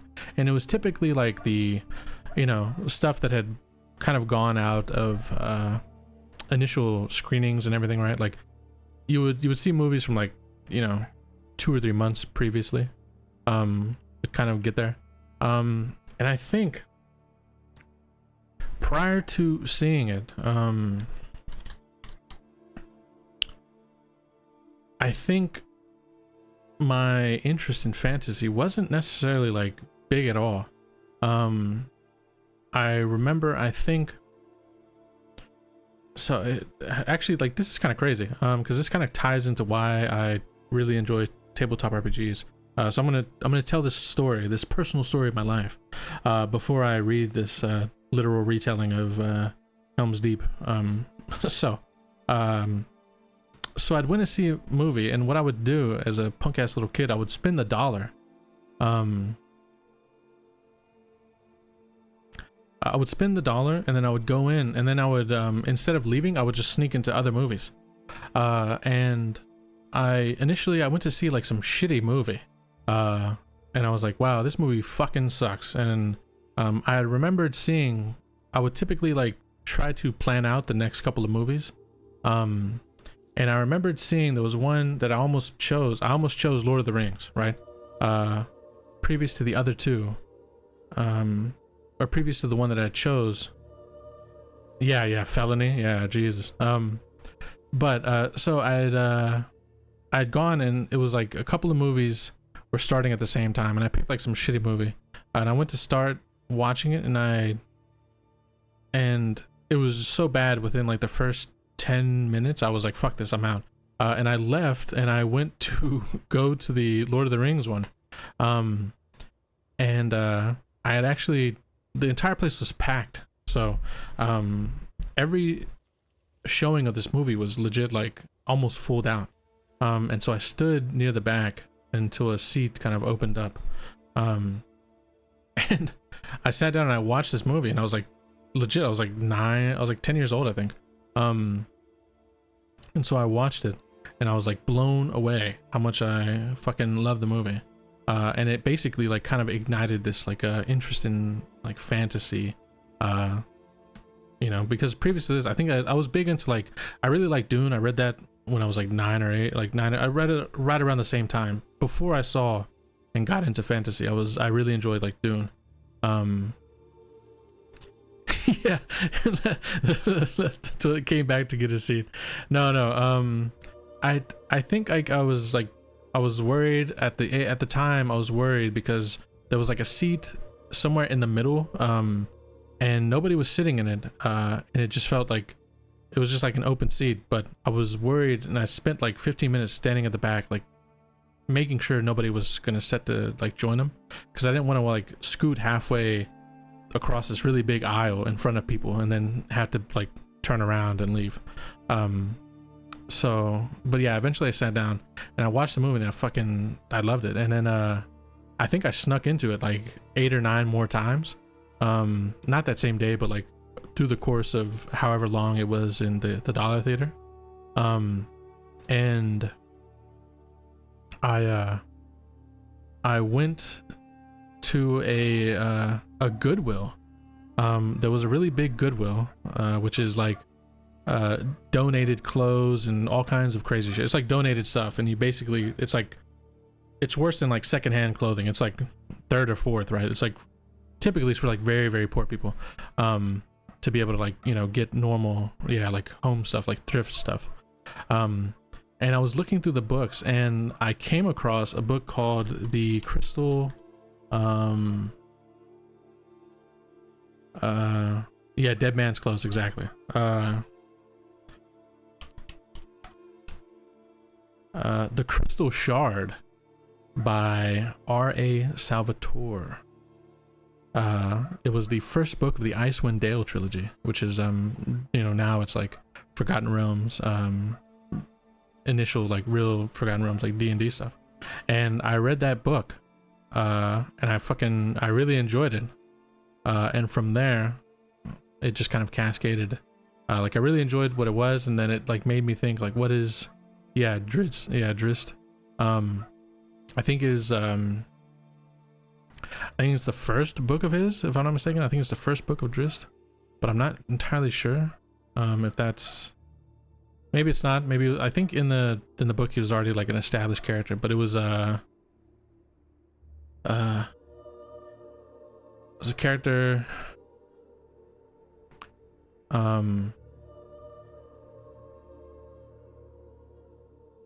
It was like this whole thing. Yeah. It was it would got me into for far too long. Yeah, dude really loved that stuff, huh? He's written very prolific, you know. But yeah, the Crystal Shard is literally the first of the Forgotten Realms books. And I remember reading that, and then I read I really enjoyed that one, and then I kind of like just went looking for like what was Forgotten Realm, you know, trying to figure out like what, you know, like what is this, you know, because I was so, yeah, I did read Lord of the Rings. I didn't read it when I was that young. I tried to, but I think like around 10 or 11 I was like, this is like, it was too much for my my child head, you know. I was just too, I was like, man, this is a lot. But eventually I did read it. I read like everything. I read the Silmarillion. I read that like a madman. So yeah, I got real big into it. Yeah, like very dated book. Yeah. I mean, as a kid, I really did enjoy. I enjoyed The Hobbit, though. Obviously, even as like a young kid, even reading it like 10 or whatever, it was like I really enjoyed The Hobbit.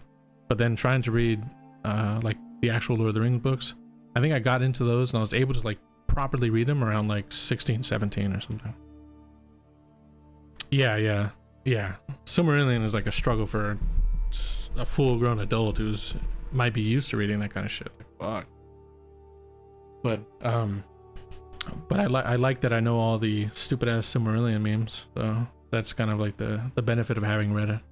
All right, but yeah, that's how I got into fantasy. I snuck into Lord of the Rings. It inspired me so much that I bought a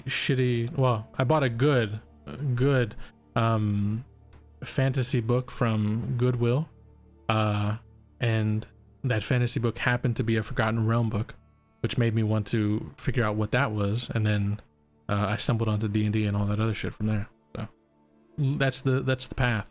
Lord of the Rings, Goodwill book, D&D. All right.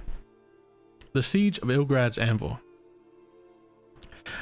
I feel like I just can't add this because it's from the little bit I read, it seems so on the nose, but I'll read it at least, because it's a lot to write, so I think it'll be really shitty to not read it. So, the Siege of Ilgrad's Anvil. In the year of the, agoraphobic squirrel, in the century of storm-struck pine under the millennium of the retreating glacier, the orc stronghold of Ilgrad faced an alarming buildup of antagonism from the human populations settled in the surrounding forests and plain. Yeah, let this be the hour where we draw swords together. The reason was never discovered, but whispers of a partisan sect stirring up distrust of the orcs led to leaders of Ilgrad to suspect this was part of a targeted campaign against the young growing town, as it was at this point.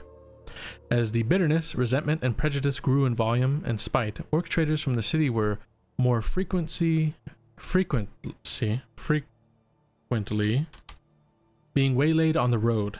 The township leaders raised a force of scouts and employed a small number. Yeah, where was Rodan when Ilgrad fell? And employed a small number of skilled ranger mercenaries to support these scouts in finding tactical intelligence on what was developing. It was not long before information flowed back to Ilgrad of large gatherings of humans building up and heading towards Ilgrad with dark intent. At the time, The groups were separate, but when they converged, they would be many times the number that Ilgrad could stand against. This kind of goes against some of the lore of the area as well, which no fault to Chris, because I have never shared any of that. With little time to act, it was decided that the population would evacuate with all the supplies that could be carried. They had no time to escape the horde, though. The only chance was to weather the storm at the ancient keep of Ilgrad's anvil, set back into a deep ravine of the mountain prominence that Ilgrad itself was founded upon. The anvil was a much older edifice, likely constructed by dwarves and abandoned when the valued mineral seams were picked clean. Now it has left a testament to their skill with an underground warren of tunnels, a perfect bolt hole for when times required one. I really like this idea, though, right? I think that's very cool. It was a day's march from Ilgrad. For a disciplined force, it would take the civilian population 3 days. They had a lead on the human wave that was approaching, but it would be close. Close it was. As the last of the townsfolk were entering the gates, the human horde entered the lowered end of the ravine. It caused a surge and press at the main gate yard before the keep, and there was much whimpering and crying amongst the families. An advanced assembly of archers had been set to press ahead of the civilians, so the curved rampart wall that guarded the keep, from being surrounded was already orked with the line of readied bows. Okay. Those with keen eyes could see the thronged horde of humans struggling against itself to make its way up the ravine.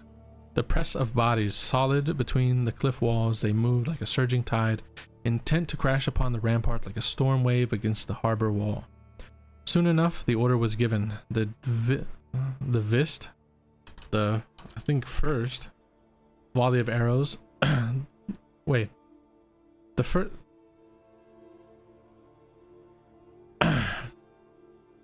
It's Vist? Okay.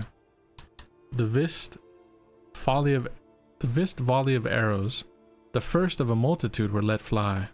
The horde visit arrows pinch through wells. Okay.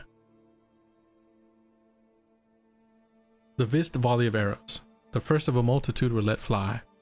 The horde did not seem affected, perhaps with a slight raise in the susurration of chanting. I genuinely cannot tell. The first volley of but it's funny, right? The first volley of arrows, the first of a multitude, like the first. It's very, we'll say the volley of arrows, the first of a multitude, right? The horde did not seem affected, perhaps with a slight raise in the susurration of chanting, cursing, and grunting and yelling. Yeah, I understand that, but it's, you know. Volley after volley left the walls, but the mass of raging humans did not slow. It crashed into the wall. 24 feet below the archers, the horde presses and jeered, seemingly impotent. Seemingly impotent? Is impotent the right word? Against the arrows here? I'm assuming it's like...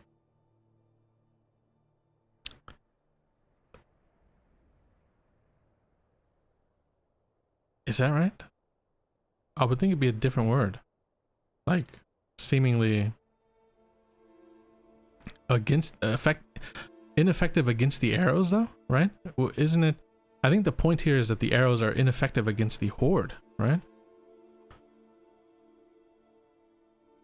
Either way, a few rocks came up along with the sporadic peppering. Impervious is what I'm thinking was meant.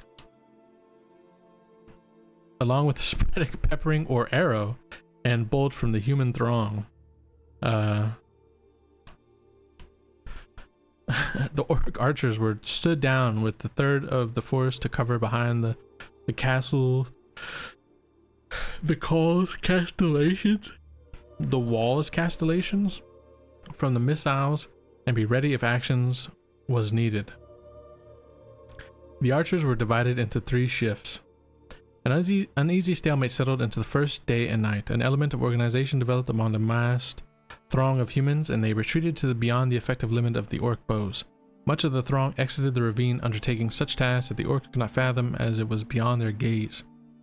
The orcs took stock of supplies, and rationing was implemented immediately. Unfortunately, water was not an issue due to the artifice of the dwarves that had raised this grand monument to the stonemason's art.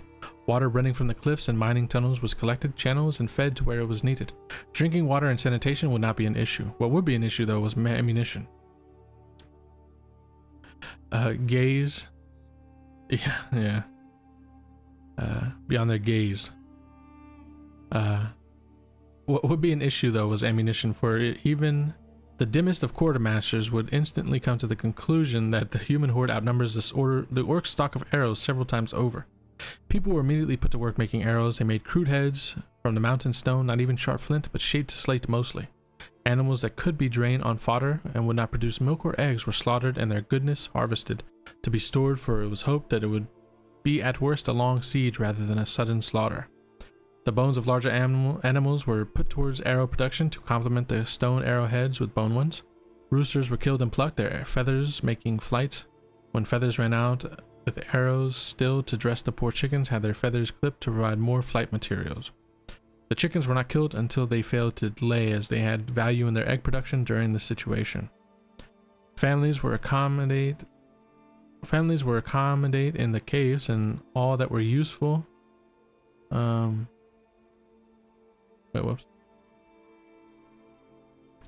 that were useful were put to work. When arrow shafts were all consumed, wicker baskets were dismantled to make more shafts. Along these were to be accommodated in the caves. Were all consumed, wicker baskets were dismantled to make more shafts. Along these were to be the final reserved, as they were such poor offerings. The civilians were assessed and a militia was formed. Walking sticks were taken to use as clubs. Tools to be sharpened as improvised weapons. Hayforks became unlikely trident. On the dawn of the second day, the besieged was roused by cries from the wall battlements. A host was moving back up the ravine. It still had purpose, but seemed to carry more order. It also carried other things. The humans had been busy. They had felled trees and stripped them to rough trunks. They carried them towards the orc defenders. The archers set about their work, but as one tree carrier was felled, there were always at least 3 to take their place. The trunks reached the walls. They were stood and lifted over, slamming against the wall top. The well-placed ones were landed between the castellations, and there were firm and unmovable, especially as the humans piled their dead against the base of the trunks like sandbags to hold their base in place. Soon enough, the humans had formed 3 rough log ramps on the wall, and they begun to swarm upwards, the archers focusing the climbers. But as the wrong person fell, the one behind had already surged further up. The orcs were in danger of being overwhelmed. Okay. The militia was spaced between the archers, with orcs hacking at the trunk tops with hatchets, swords, shovels, and even knives in desperation to drop the ramps. It was a desperate ploy, and it was failing. The humans were 2/3 the way up and still making progress despite the archers, creating an impressive pile of bodies below the ramps. It looked like they would be lost. They would fight to the end, but the end was close. Then a call.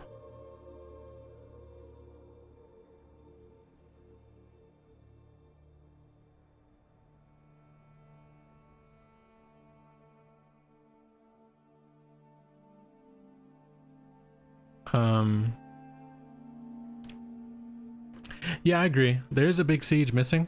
But again, it's like you said, yeah, most sieges in fantasy will probably evoke some sort of Lord of the Rings, right? Especially if there's like an ex machina, they rode in, they saved them at the end. Because that happens like, what, twice? If not more, if you consider the Silmarillion. So the militia was spaced between the wall. Okay, we read all this, but the end was close. Then a call to make clear the wall from the keep. 3 pairs of burly orcs ran to the wall carrying something billowing smoke. 3 of the leaders followed closely behind. The new groups each took position at a ramp. Yeah, not counting Gondolin. With one leader's guard who had produced a short bow and a flame arrow that was lit well below the... An order was given and the objects were thrust out by each pair of orcs. A liquid training steam, stream, issued forth. While it was still in the air, the leader's guard loosed their fire arrows into it in a burst of a moving cloud of flame. The flame that landed on the crowded mass of humans looking upwards. Flame landing on the wooden surface on which they climbed. The liquid burned where it landed and helped the green trunks catch fire. The horde retreated again and the fight burned out them for the day. Those that were at the front of the conflagration were blinded, and the defenders of the wall heard their pitiful wails and moans through the day, starting with them stumbling around unseeing, to them gradually losing strength from their injury, laying on dampy rock ground and slipping into their last sleep. Alright. The uneasy stalemate from the previous day became a tense and strained waiting game for the orcs. Children were kept back from the wall to avoid them being disturbed by the sounds coming from the dying aggressors. Some people succumbed to the stress of the situation and flew into hysteria or collapsed into melancholy. The orcs of Ilgrad set themselves to wait out the second day. However, now the keep's store of oils and animal fat was exhausted. The following day brought a change of weather. A fog rolled off the mountain, filling the ravine and flowing out towards the besiegers. Visibility was lost before the light of dawn broke. The wall guard was bolstered for extra vigilance. Hours went by. It seemed that no attack would come that day until the noise of rock crackling against rock rang out in silence from the valley floor. Immediately, a volley of arrows was loosed into the fog, and a host of screams erupted from the silence, followed shortly by a roar that could be felt. The fog was so bad that humans could barely be glimpsed at the wall base, but it seemed that they were carrying to the wall and then retreating away in waves. Despite the poor visibility on one location, at the end of the wall furthest from the keep, the besiegers were becoming more visible. The situation was perplexing until it was realized that the humans were building a ramped embankment up the wall at the far extent where they could only take fire from one side, and some of the wall's archers were out of range. The humans were building a ramp from the bodies of their dead. Jesus. So, the archers were doing what they could, but the humans gaining access to the wall seemed inevitable. In this moment, a desperate sally was made from the keep gate. The few cavalry that could be assembled issued out into the valley. The surprise was on their side, and they drove through the throng and were able to reach the ramp, cutting it off from reinforcements and enabling the archers to clear the remaining force that were attempting to scale the wall. The cavalry turned, but were bogged down. They were pulled from their horses and beaten bloodily to death within sight of the wall. The sacrifice had worked, though. The archers were able to keep the humans at bay once more as the fog began burning away in the morning sun.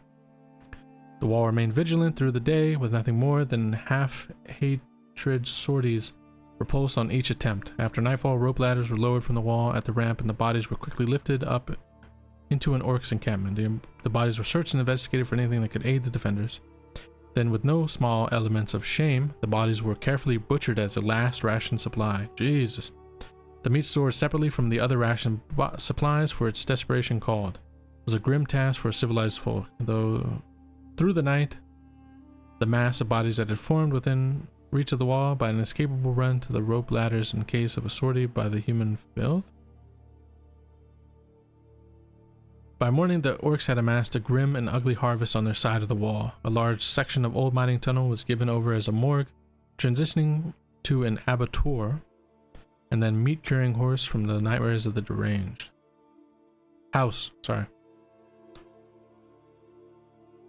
Jesus. The fourth day brought nothing but minor sallies from the humans. The orcs' overnight work seemingly robbed the attackers of their most resilient strategy so far. It streamed as this battle would pause for a while. Safichu, how you doing? What you building? We're actually reading some histories that have been submitted by members of the community. So, this is I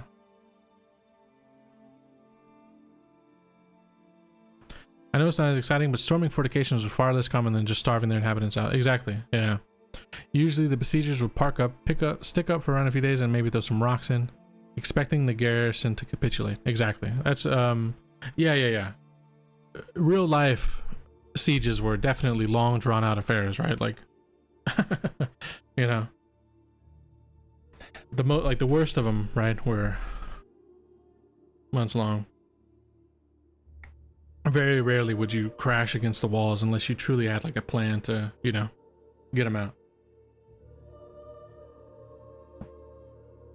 Oh, Jesus. All right. So several days passed. Stock of fresh food had run out, and the people were drawing on what preserved goods they had been able to gather. Yeah, something like Byzantium took absolutely fucking ages. Exactly. Sometimes like years. Yeah, Constantinople. Yeah, all that stuff is long drawn out affairs. The humans made half-hearted approaches to the wall, but nothing like the attacks previously sent against the orcs. Arrows were rationed with the best going to the best archers, the poor stock going to the less than expert archers. Arrows were recovered from the valley floor before the wall and small scavenging runs between human patrols. Tunnels were scoured and explored for fungus to see if they led away perhaps by a secret tunnel. There was no such fortune beyond some mushrooms scraped from the walls. On the 12th day of the siege, the humans began sending waves of attackers against the wall. They brought large cut trunks to batter the gates with. The defenders pushed back each wave, but with more and more casualties as the wall defenders were slowly picked off by the archers within horde. On each wave, the defenders' reserves dwindled, and each wave took longer to repulse. This new strategy went on for at least another 11 days with no sign of respite for the defenders. It seemed like the wave of human rabble would breach the defenses any day. Yeah, this would have to be like really hard pressed, right? Mentally. Like, what is so important that they are willing to just, human after human is just willing to throw themselves away, right? Especially for 11 days of rushing walls and just being annihilated. Supplies were exhausted. The human meat was issued as rations to the fighting. Yeah, that's what I'm wondering. I wonder why they're so desperate to do this, and I wonder if it's even spoken about.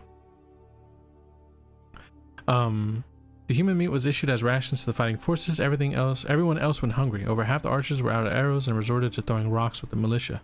A desperate plan was prepared to collapse the mine entrance to protect families within in the event that the defenses were breached.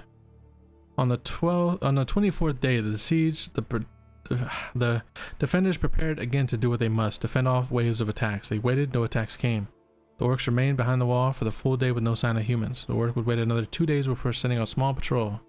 Patrol advanced down the ravine floor, carefully seeking to remain as hidden as possible and not a word spoken.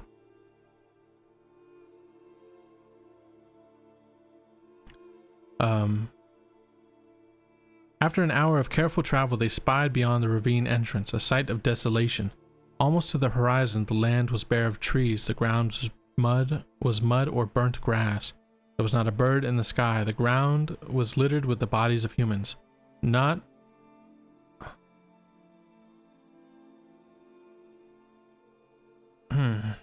mass dying or massacre, but dotted about the ground. The patrol returned to report. Okay.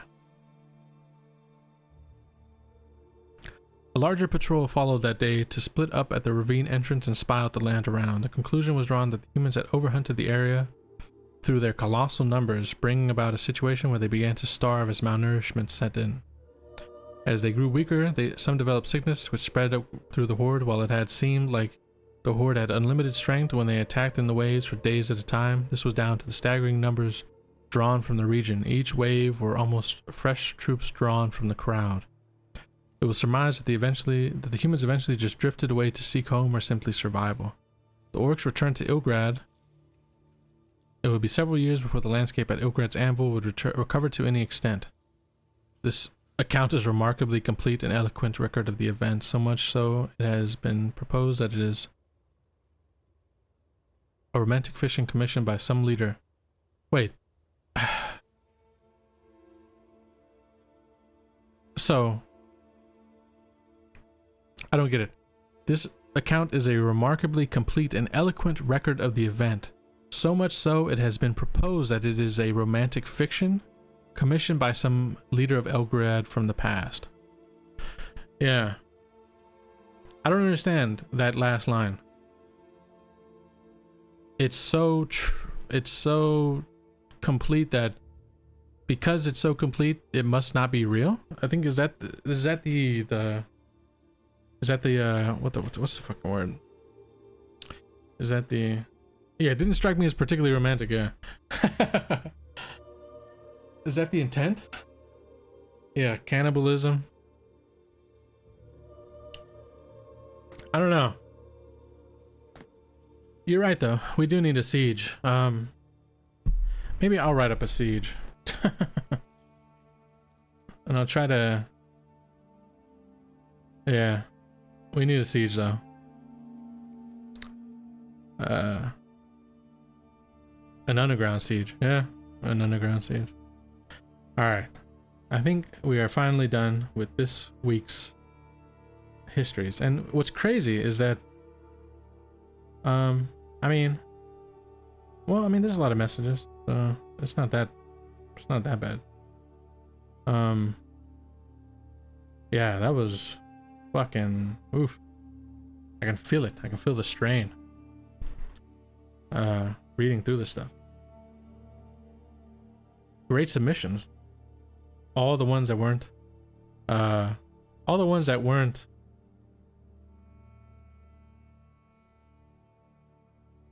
joke, you know, submissions were really good. I mean, even the Tour Arcane one is kind of is pretty good. So yeah. Yeah, there's two of them. One of them is a tail. Milk coming back with a fucking heavy swing and the Apparot. Fucking super good. And then the sacking of Krasny. Yeah, Milk slapping us with VD. Jeez. Yeah, that was a monster of a submission. The Vogmodir Dukan rivalry. Fucking when Chris takes it serious, man, it's good. A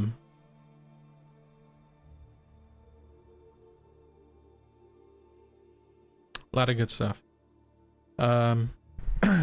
So yeah, so I think the next one is just gonna be like a free-for-all. Exactly, like whatever anybody wants to suggest. If it's something we've done before, if it's not something, like, it does not matter. There is no, the only topic is any topic you choose, right? So if you want to throw in something related to previous idea threads, if you want to do something like, you know, I don't know, like weapons, NPCs, places and landmarks, stuff like that. What was some other popular ones? Food was pretty popular. Regional factions, fauna and flora was really big. Yeah, so that'll be this week's world building idea thread, because it seems like when we get too specific, although this one, I mean, surprisingly enough, it's a lot of really long suggestions, but this one, like, if you consider the amount of substance, this histories one had a fuck ton, like, compared to, you know, like, there was a few that were like really popular in the moment and then just nothing ever went out. Celebrities, like, nobody suggested shit really. So yeah, whatever the fuck you want, this is a free-for-all. If there's anything you've ever wanted to suggest in the past, or something that you thought of in the moment and you were like, you know, oh, this would be cool, I'd be doing it. But yeah, so I'm gonna call it here. I'm actually probably gonna need to soothe my voice a bit. Definitely a lot of reading. So thank you all for hanging out. Thank you. Thanks for indulging you. I saw your message on Discord. I'll reply in just a second. But yeah. Yeah, I need to get some salt water, you know. But thank you all for hanging out. Thank you for indulging me, right, for the past 2.5 hours reading all this. Been a good one. I'll be back tomorrow with our Saturday stream. The what's the name of that campaign? Dead Waters. But thank you all for hanging out. Hope you had a good one. If anybody is watching and would like to get involved, the best place to do it is in our Discord. That is the first place I reach out to whenever I'm recruiting for the next cycle of campaigns, and we are currently halfway through this cycle of games. So, you know, now is probably the best time to jump in to get your feet wet before, you know, trying to jump into any future games. But in any case, thank you all for watching. Thank you all for hanging out. Hope you all have a good day or a good evening. Some of us are, yeah. Hope you all have a good day or good evening, and maybe we'll see you next time. If not, we'll see you when we see you. So have a good one, guys. Peace out. Later.